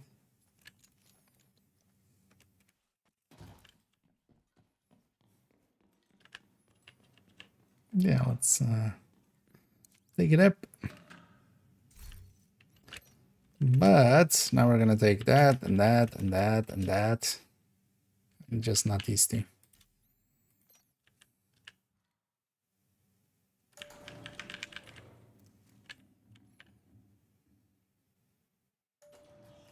But that guy, yeah, they can't come into the elevators. Still always go. We'll always go up solo. Rogue agent detected. Fuck your game. I mean, it's fine.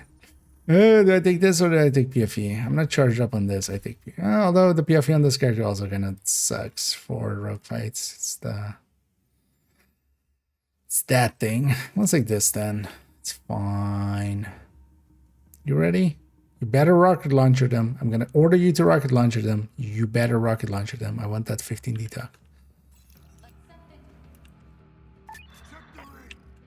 Just fire it. Just fire. Hostile striker drone detected. Hostile artillery turret detected. You suck, Trusan man. You are the worst. You don't even need to hit them. You just need to fire the damn thing, and then I get 15 detox out of it. Vital signs Give me critical. armamento.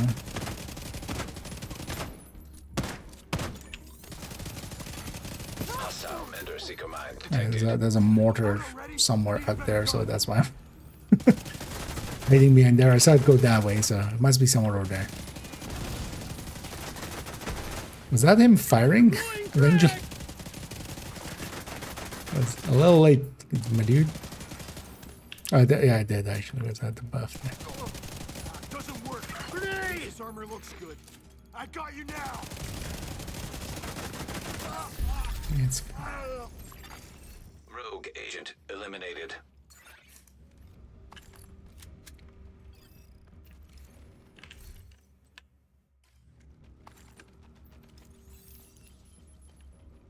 I should have actually met back. Could have used the healing.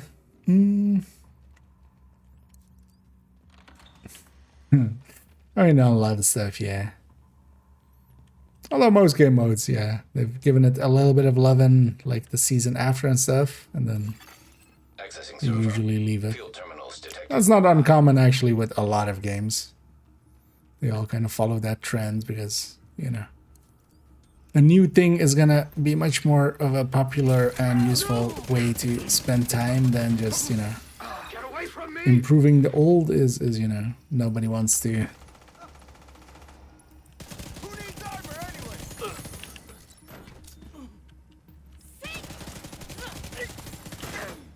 Down! Well, at least all of the game modes we have are actually pretty enjoyable. That works out at least.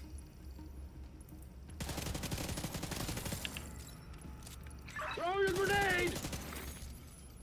You two need some help. Terminal infiltrated.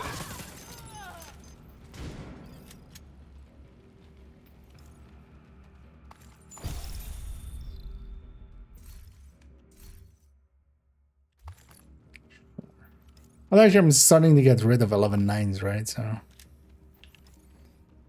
have too many 12s. Or more than enough 12s.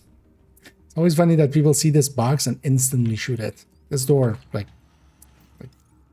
there's no need. There's nothing.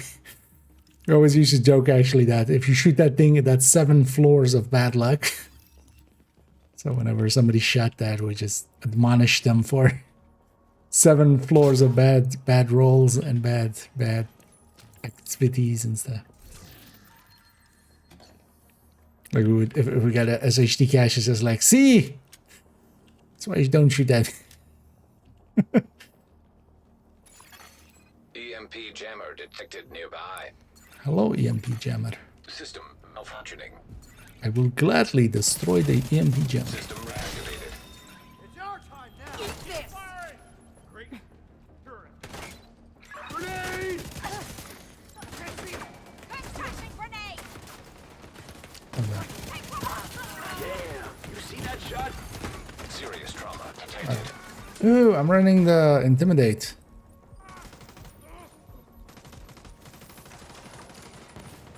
I'm paying attention. Yeah, one second here. Oh, this. Intimidate is fine, but that's why it felt so worse on the rogues there. I was like, this feels pretty bad, especially with the modifier on. Feels pretty bad. Let's move it. No way! You want some? Immediate medical assistance needed.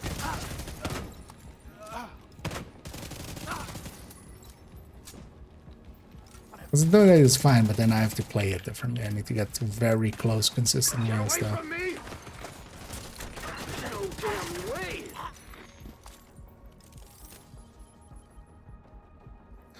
That's not how I'm currently playing it.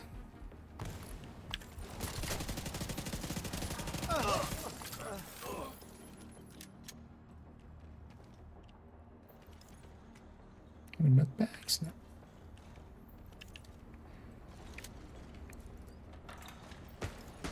Oh.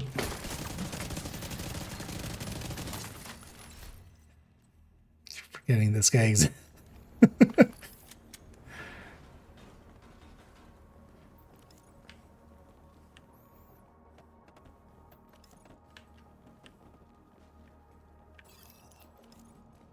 Why exactly am I doing this?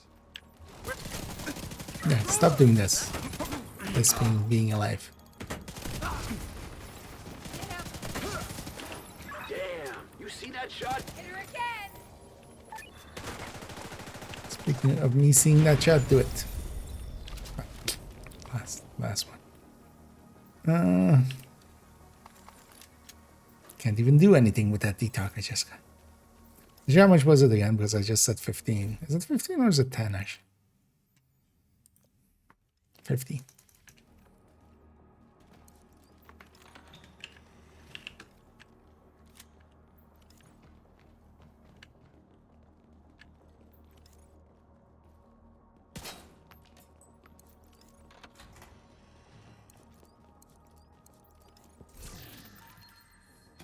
What else? Maybe get our...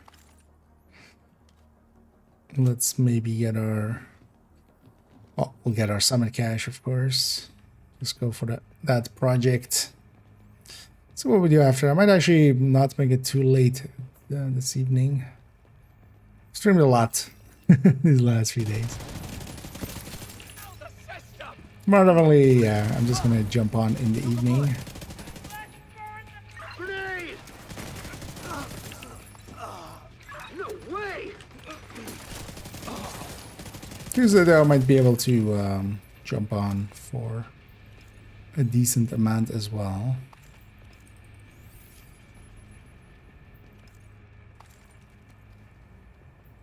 Or we're gonna kind of go back to just mostly evenings.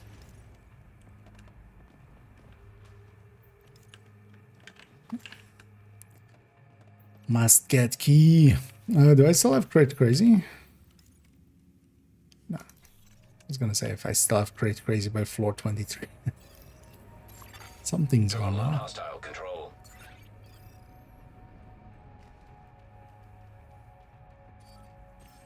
I see you. Why are you marking? I hate you so much, game, sometimes. Both servers are over there. This thing sent me the wrong way. It's marking the actual exit. It's marking the elevator there. That's where the elevator. Serious trauma detected. Listen, these sniper war hunts are no joke. And will destroy me. Oh yeah. Oh no!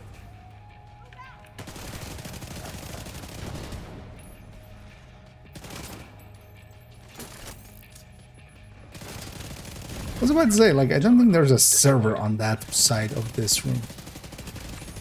Nailed the bastard. I still trusted the game. And it betrayed that trust. Traitor. One rogue on. A nearby video game has gone.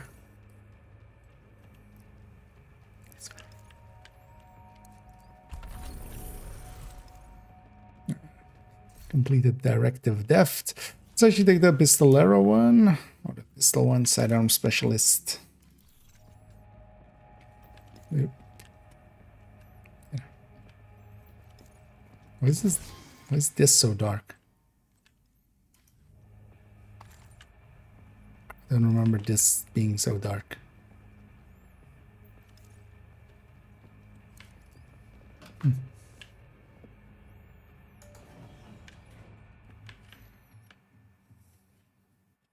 And we'll leave this guy behind. We'll get a new one on the next floor.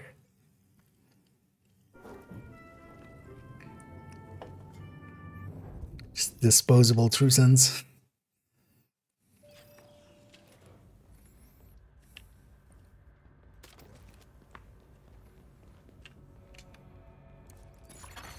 Nearby hostage situation detected. Grenade! Hostage got hugged right away.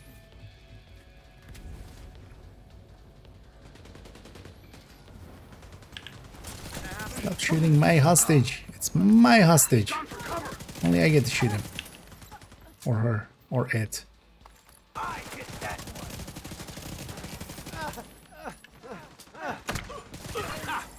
Got him!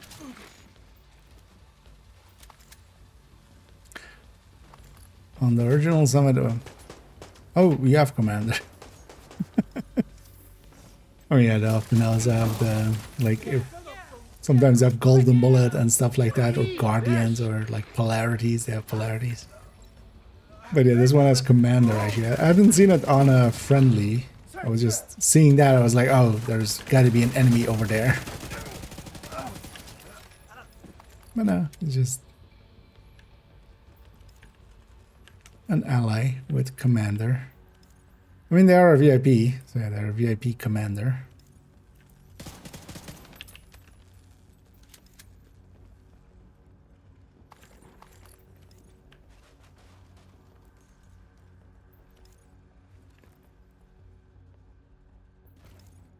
Up and away.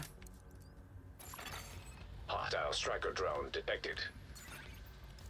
Why is it always hostile?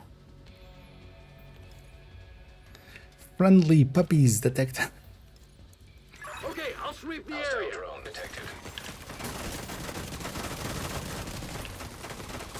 Petable cats detected.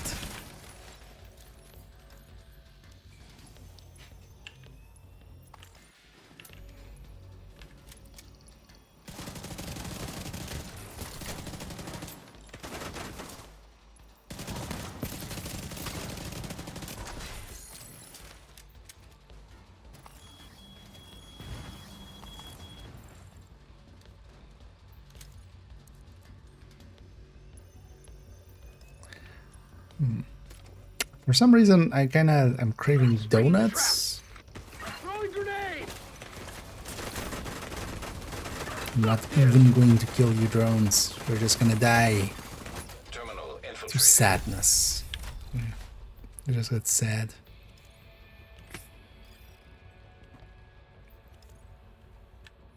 This is still broken, right? Yeah. If you get close to it, you get like the back of these things. If you get it away, this becomes the wall. It's barely misplaced item.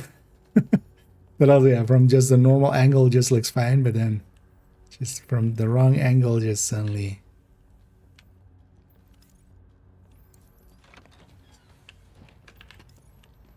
But also, who pays attention to those kind of things? What kind of an asshole would go around paying attention to those kind of things?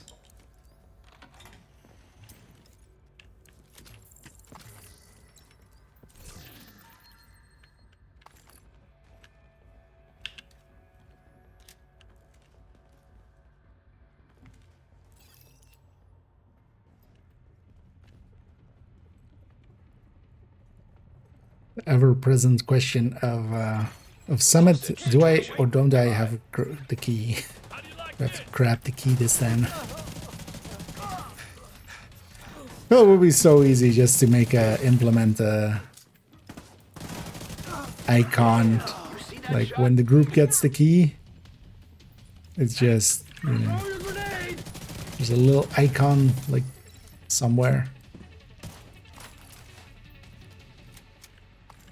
It's like, hey, did you know? Come on! Civilian militia! Fire! Let's see you run now. I'm not running at all. I have a shield at, sir. I'm briskly jogging at best.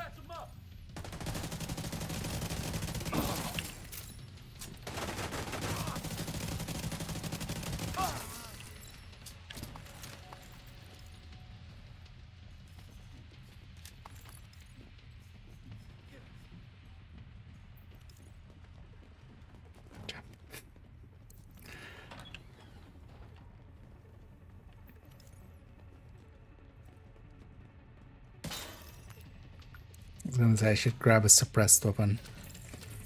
Just not aggro the next room, but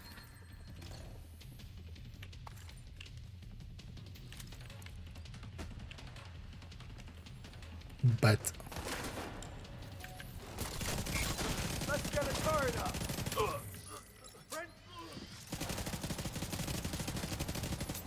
My armor shot to hell.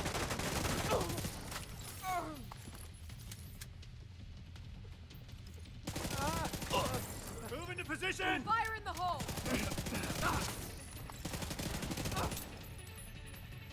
Stay back. I do like being aggressive with these style of builds always.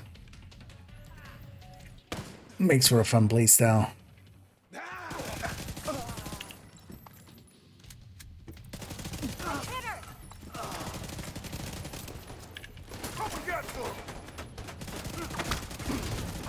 We'll mostly hunker down if we need to. And not before.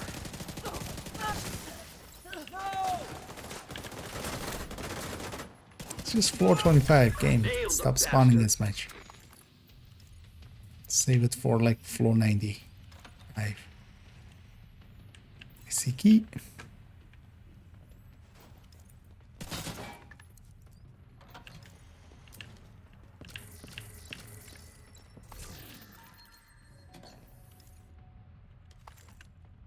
How many floors have we done so far? Projects. Okay, we've done 9.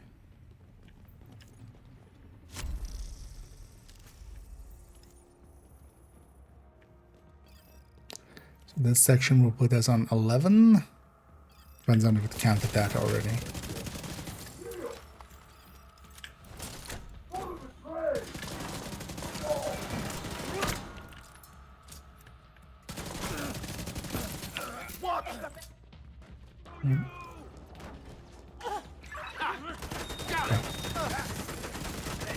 Forgot that that door is actually active.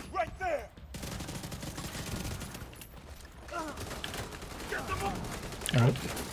So how many LMG guys did you spawn? Eat this! Let me touch your butt.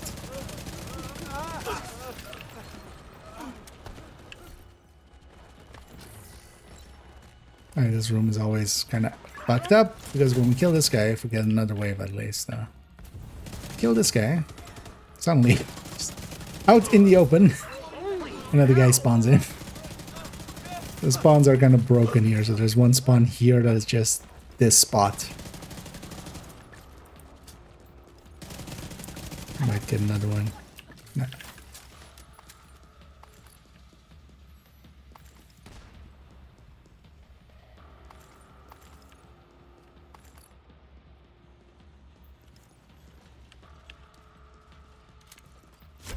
Up, up, and away.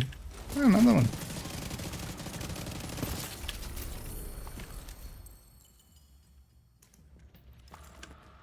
We did one of these. Yeah, let's go crowd control. Although we're not gonna actually. Let's go status drive. We'll just blow up some weak points. We already have the key. Yeah, there's nothing upstairs then. Upstairs can get you up there on the balcony, which can be nice for just other builds. For me, I'd rather be down here. Let me set you on fire.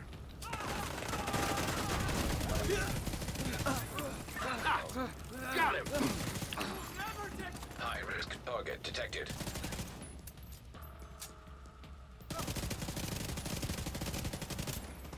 The just what? Just what do you do?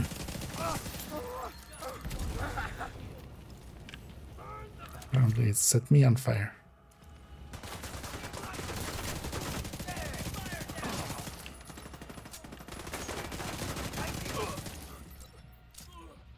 Grenade! Sweet Jesus! I wonder if his actually yeah, his fire counts for me as well. Nice. when he set that outcast on fire, it counted. That works out. So the uncantaloupe of you're one in a million. Well, syntax wise, that doesn't work, Funky. Because they're not in a melon, they are. Right. But they welcome in, Funk. Alright, just change the light. That's without my knowledge. That sounds impressive. You mean just BitLocker or something? Was all of that you need to turn on? Unless it's like a pre-built or something that might have it on.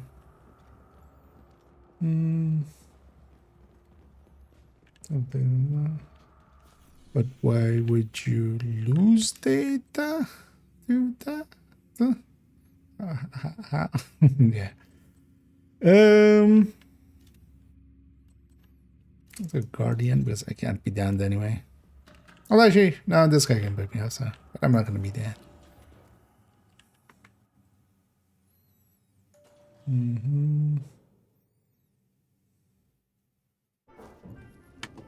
No way to do, but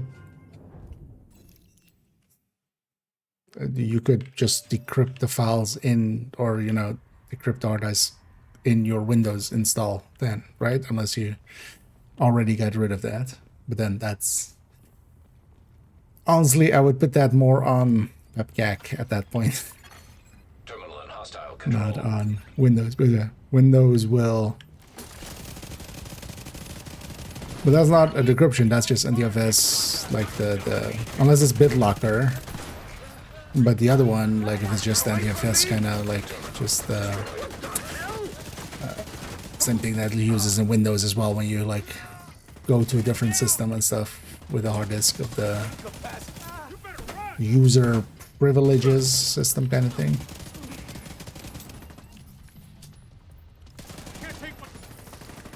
Nailed the bastard. Okay, yeah, BitLocker, but then you have always access to your, like, you could have made a backup of that. Also, BitLocker would, although, yeah, I don't know how that would work in Windows. But yeah, you're supposed to keep a copy of your recovery keys, like, that is. But also, BitLocker generally is not turned on by default, I think, outside of, like, pre-builds and stuff.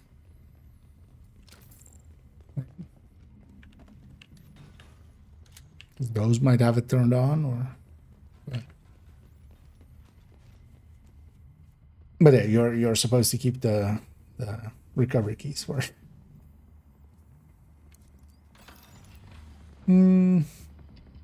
Amuse Bouche. Yep. Well, it did amuse. It was more of an amuse. What's French for ears actually? Amuse ears. Amuse butt. Oh, this thing. This thing sucks when you have this healing one. This heals so much. At least this is one of those places where there's two of them, right? Yeah, so you kind of have to push the enemies out because I literally can't even kill a red while he's in here. Although, I have a no, actually I don't. Or do I have a lullaby on this character? I don't remember. At least in some of the places, there's two of them, and then it jumps between the two. But this is like one of the ones that really should be changed. At like some point was like 7 years ago. Because they can kind of push enemies out of it, and then you can kill them. But while they're in there, actually no, it doesn't have two spots. So.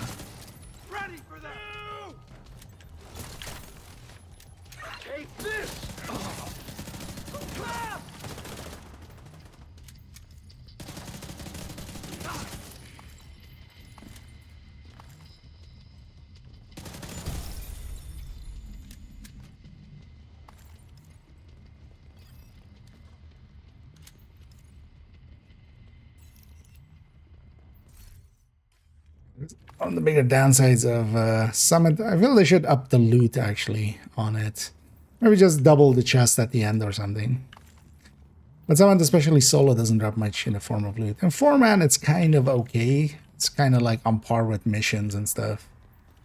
But solo, it's pretty bad. But I'm just kind of messing around with this thing. Getting a feel for how the equalizer feels on it.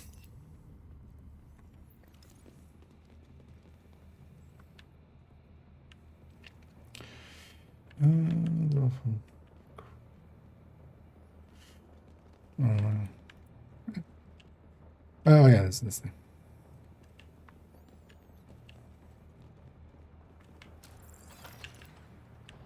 Then I would expect maybe that it's not BitLocker, because there are other like user privilege things and stuff that even Linux things, if they're reading into NTFS, will abide by. Depending on distro and stuff, but most of them abide by it.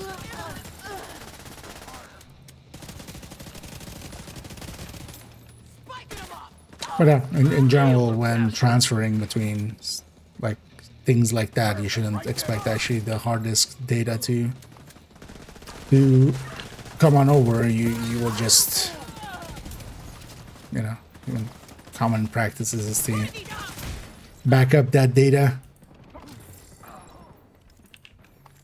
Because also, yeah, any, you know, 2 is 1 and 1 is none is the classic saying.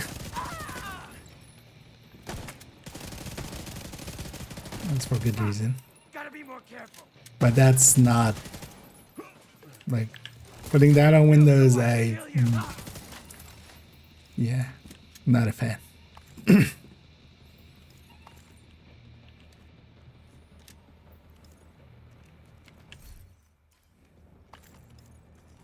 But we already, talked about I'm not a fan of just going to the extremes right away anyway. But,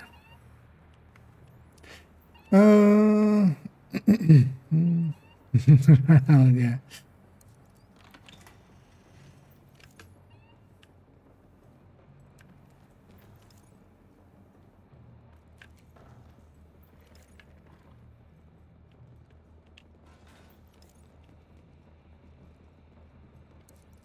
Yeah, let's keep pushing through this. Tech detected. Shit tech. Be disrupted. What's that? You go here.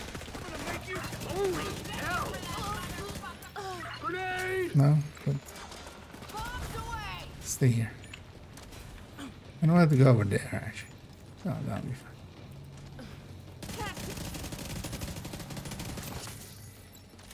I need him to not be in the circle effectively. He counts as an enemy. That seems like a oversight. Ow. So the laser.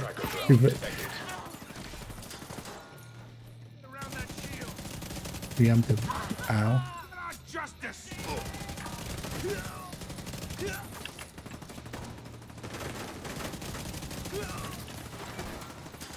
Got you down, motherfucker.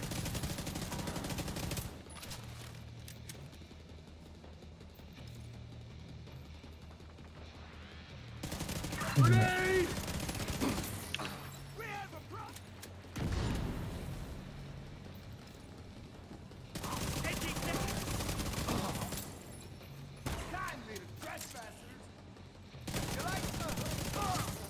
We're kind of in the middle of two sides. They can spawn.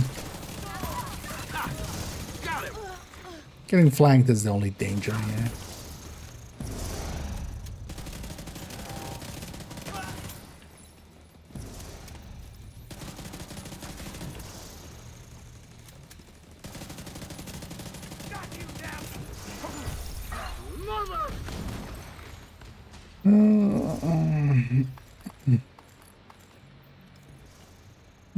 Especially the event happening during Hollywood. What it says on the tin. You can already toggle the thing. It shows what stats we're getting. We're getting a bunch of weapon damage. We're getting some headshot. We're getting some accuracy and stability. Unlike the other ones, it will be active everywhere. The last ones were also active in the DZ, weren't they? This one likely, yes. But especially what I'm curious, or well, what I'm looking forward to is, first of all, if it'll be active again in the Descent. That's a simple check. Especially if we get Envy or Rat during that weekend. My plan is to set up to do a Jeep run. Either Rat or Envy with that is going to be very powerful. I might even consider a Sloth if that, and then just do the Sloth meta. Even though that's kind of, especially for like higher loops, really powerful, and we generally don't go past. Well, I haven't gone past 50 something. That slot doesn't really kick in until 30. Being really quick.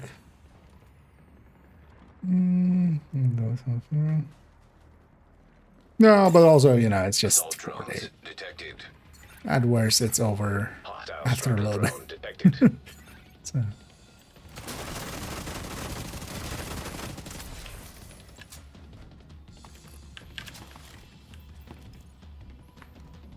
But if it does apply to Descent, or well, it likely will, but we'll double check. I don't want to outright say it will again because, just because it did last time doesn't mean this time they didn't change it. But if it applies there and we get Envy or, I know we'll have 2 rotations. It's likely 4 days. I think even there was a thing they put out, right? And it had like even it said specifically it was 4 days as well. So when we get that, it's 2 rotations on there.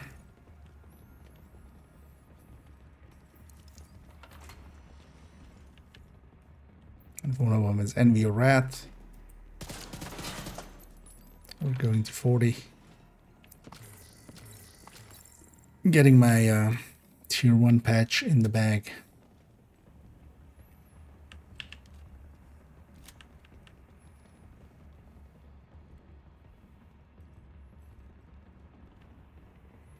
Does this have a suppressor? It does.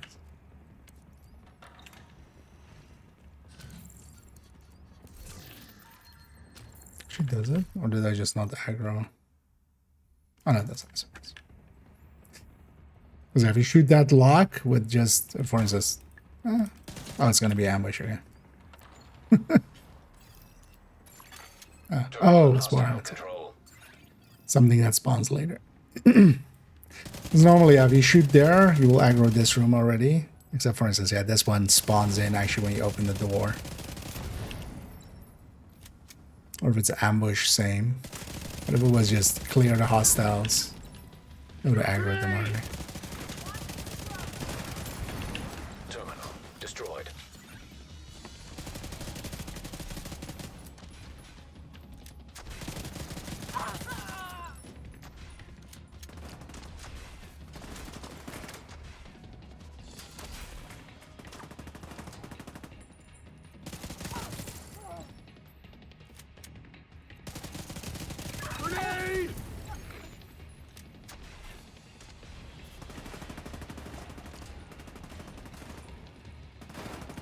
What are we shooting at? Oh. Literally nothing. Oh, it's Warhound, so it's just going to be one standing wave. Yeah. 2 floors done, another 3 floor challenge done. Oh, let's take Distinguished Dethrone for the boss room. Alright, here's all. There's 1 box on the left, and then and then the box is on the right.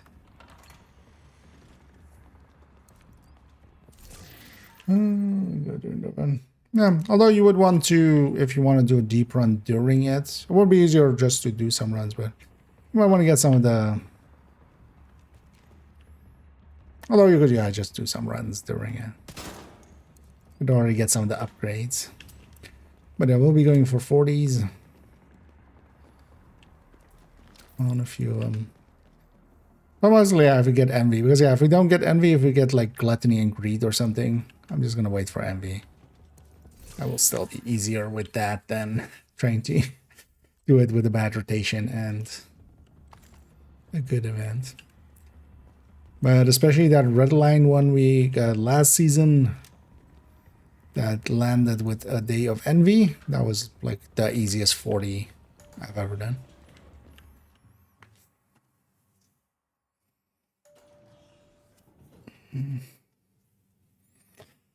Flamethrower hotshots. What do we get? Flamethrower hotshots. Wait a minute. Terminal work during the, if you're shooting an enemy with the shield, it will count as a shield. If it's spreading, actually I think it goes underneath the shield if it's spreading from an enemy that doesn't have the shield. But honestly, you would just take off the shield. There's no reason to try to, like, the shield is, you know, just jammer pulse. Did that guy just teleport? Got plenty to shoot at.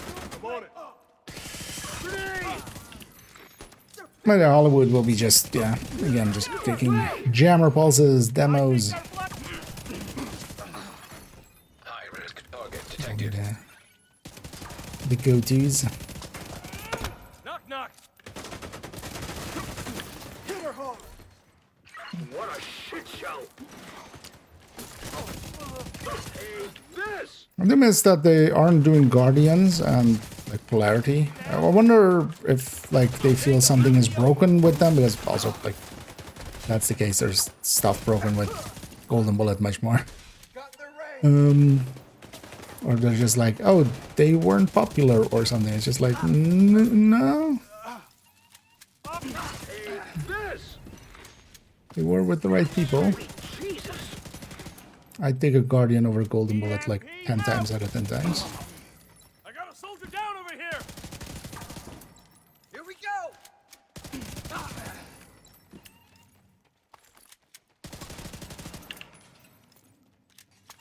But I would just love to see a polarity again and thingy. And Guardians. Yeah, let's take that.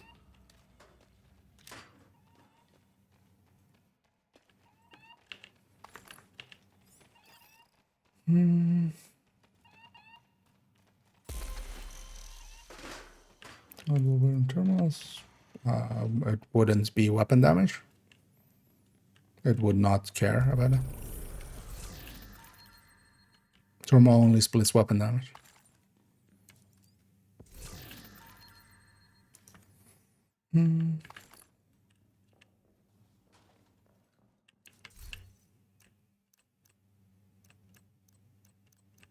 So explosion would just happen normally, as it normally would. Oh, yeah, also, wise lamp of the summit. Wise floating lamp of the summit. Yeah, while we're here, let's ask it some life questions. Floating lamp of the summit.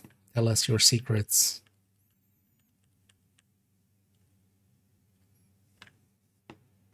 Why do so many people... What's a bad question? Why Ninja Bang? Yeah. You can't answer that. You're just a lamp. Why so many ninja?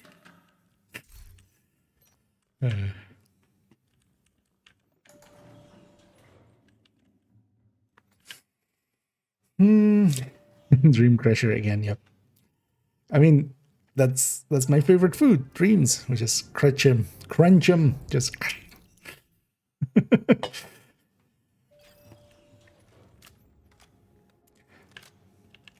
But yeah, just thermal doesn't per se. Like, I mean, thermal will do its thing once you remove the shield. I do wonder though, yeah, if you have like enemies with shield and without shield from like different waves or something, if thermal goes underneath the shield. I don't think so, because Negotiator doesn't either. I think with Hollywood. But Hollywood is especially just, yeah, we take some grenade launchers and we take some jammer pulses and just heavily decimate already wave spawning, and then we just kill the rest.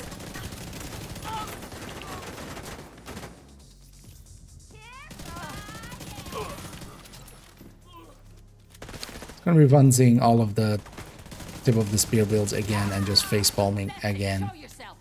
Just every time. Specialization weapon does something, so let's take tip of the spear. Yeah, but no. Yes, specialization weapons do something. Do you need tip of the spear for that? No. Ammo generation is already super high.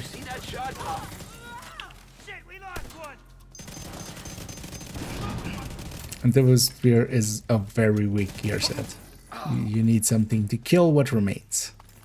That's the whole point with when it comes to Hollywood. You just make the explosion happen. Whatever's still alive, you still need to kill. Global event is over.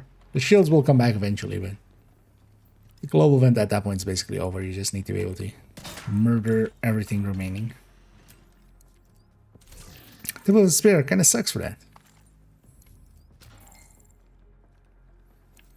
But yeah, I'm looking forward to again getting a little, like 7 links from people.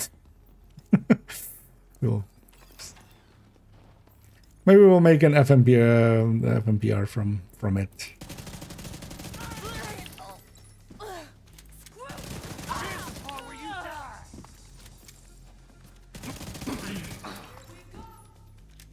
Because it is one of those persistent ones.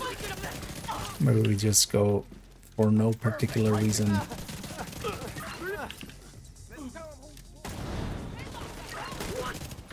Shield can't stop one. Bring your bastard friends.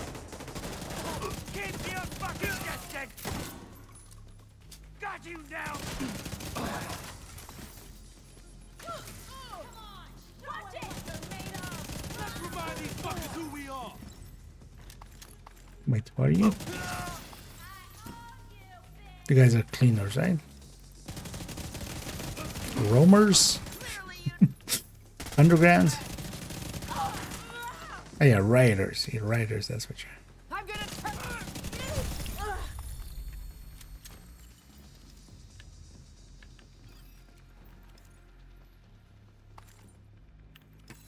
No key.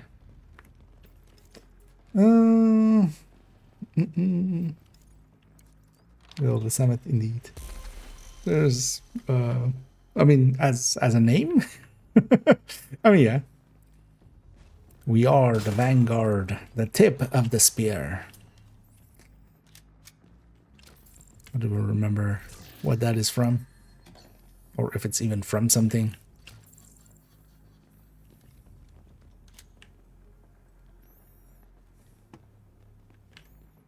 But yeah, it turns out spears in a gun with in a game with guns, spears are kind of underpowered. The tip of that spear is just like tip of the bullet is a little bit, turns out to be a little bit tip of the 40 millimeter grenade launcher or 40 millimeter grenade. Accessing server. Field terminals detected nearby. Tip of the artillery shot.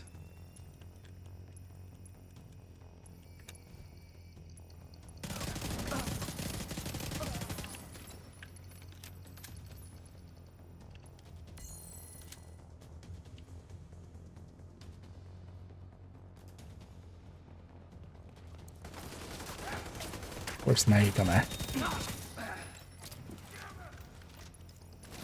wonder where the key is.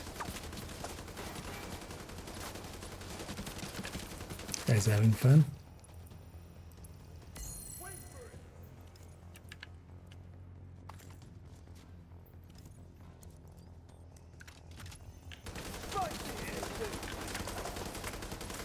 Ajay.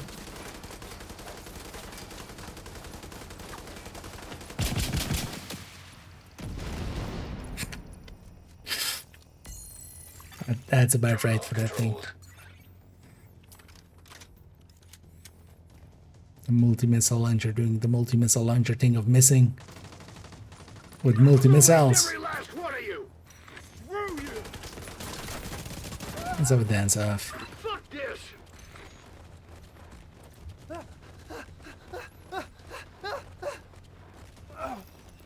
I win. I dance on your grave. What you looking at?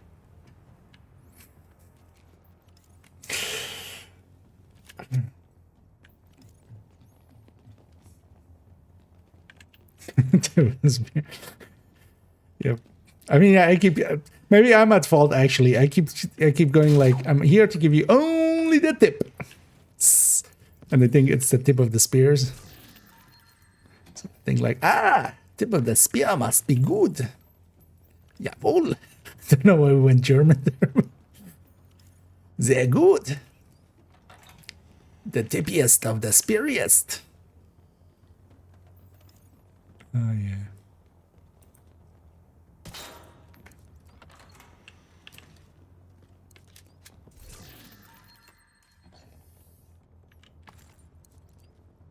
That room used to be empty for the longest of times.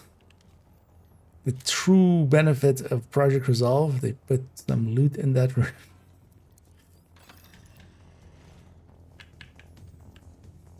Down fast. Bring it on. Push that shield. Okay, agent. I feel like that shield just takes a rusher to it and just and it's back to go.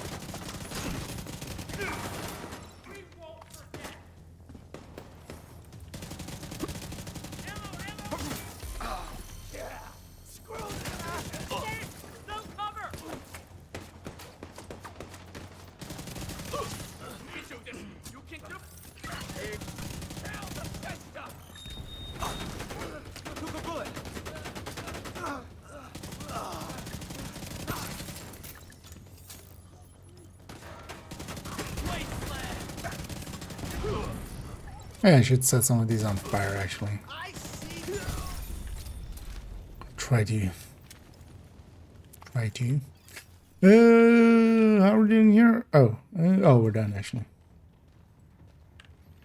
Oh, yeah, we just need one floor of this section. But yeah, let's finish it up. I might just round out then. Not to make it too late. We'll just... Well, honestly, I want to do one room with this thing on Legendary. Should have actually done that when we went to floor 30. The one Legendary room.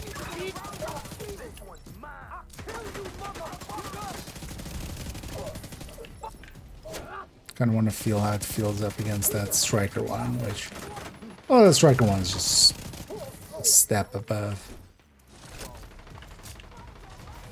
This thing doesn't need to charge up as much things, but that Striker one, like, it reaches the 100 sags pretty consistently.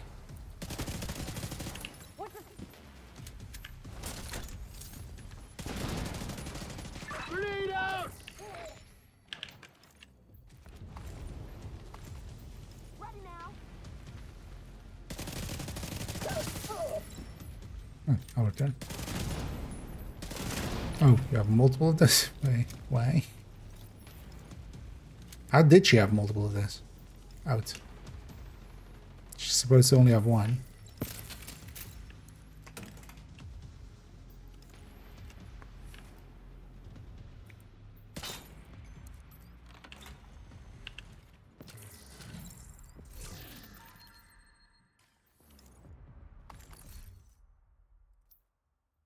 What is this notice to public?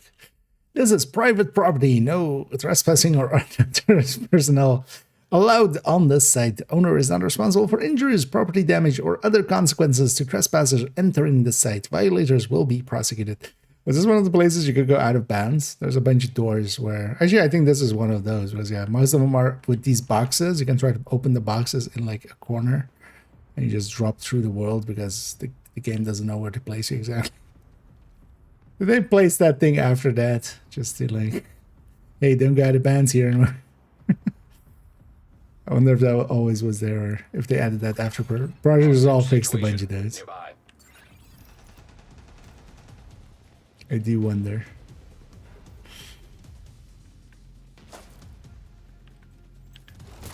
I would totally, you know, put that sign any place we, like, if I was fixing out of bounds, I would just put that, like, sign everywhere. Or we just fix it just to, like, in memory of.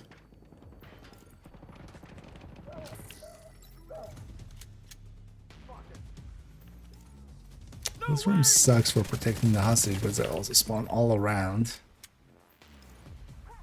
Take this!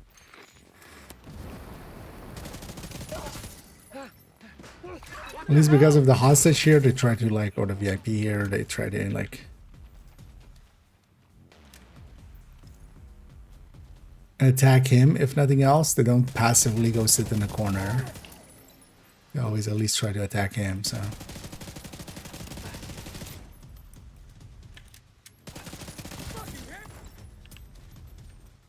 Take this! Get away from me!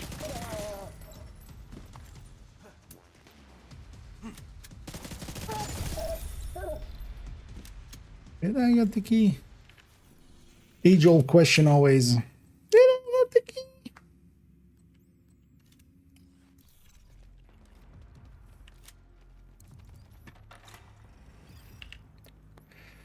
We can go see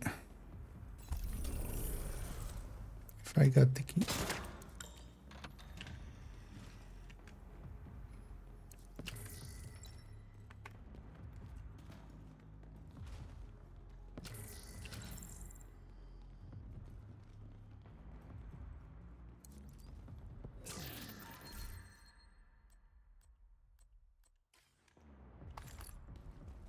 Yeah. Actually, yeah, let's do a small, like, we'll do a floor or something legendary. Because that's actually the plan that I had, but totally forgot that 30 to change it. wanted to be the memento, have the memento charged up, and then just to kind of feel the difference between this and the striker. Wow, Safe god area damn it. detected. I went not to lobby, I went to fuck it then. Because yeah, I want the memento charged up, otherwise it's gonna be painful. Here you go. Yeah, that's fine. We'll do it, we'll do it. We'll get him next time. I'm kind of looking forward to Hollywood, just as a mix-up. Actually, yeah, the global events this time around will feel more powerful than the modifier. Unlike last season where it was just like, I have to use the global events with the modifier. Now it's like, oh, okay. But we don't have to deal with our dude. And we blow everything up. What can I help you find? Big kabooms in small rooms.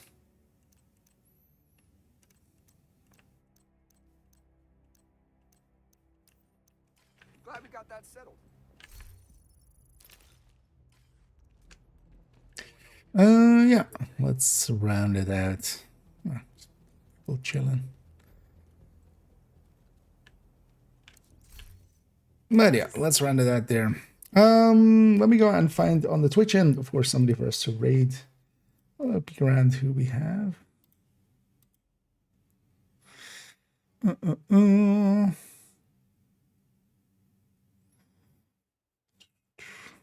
I hate guard duty. I hate that man. Yeah, let's just go with Little, I think. Yeah, let's just go. Well, we have a peek in the category. Let's see who is available for us to raid. Because I realized actually we raided Little yesterday as well. No, yesterday we went with Manny, so. A lot of non-English channels. I'm bored. My dearest friend. Got the just pass her all the way.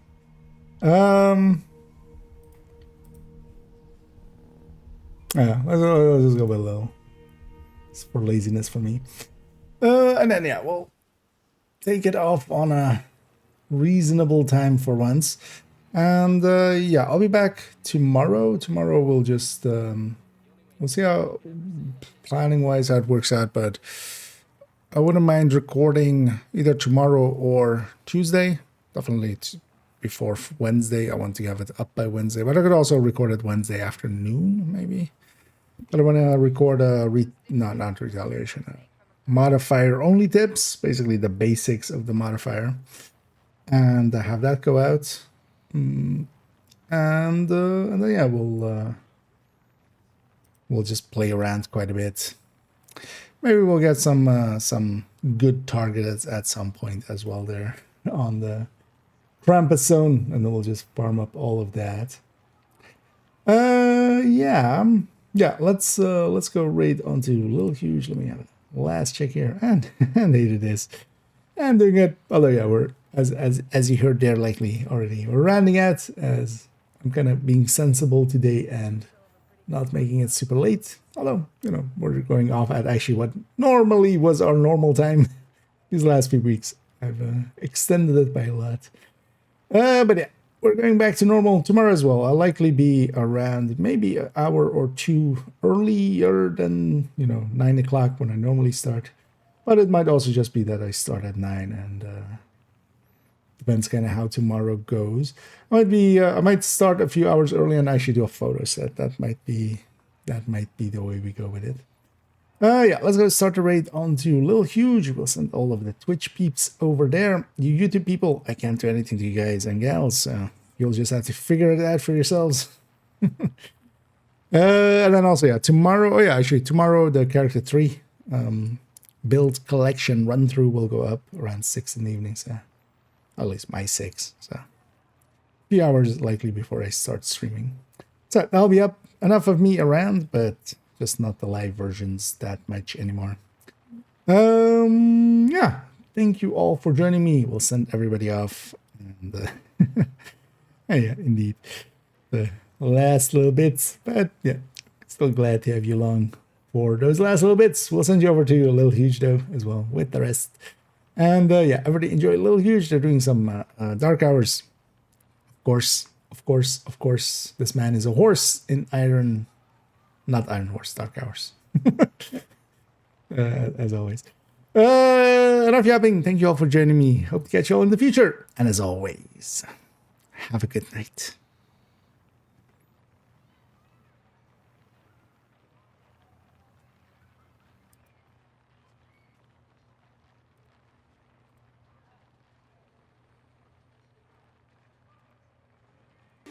I keep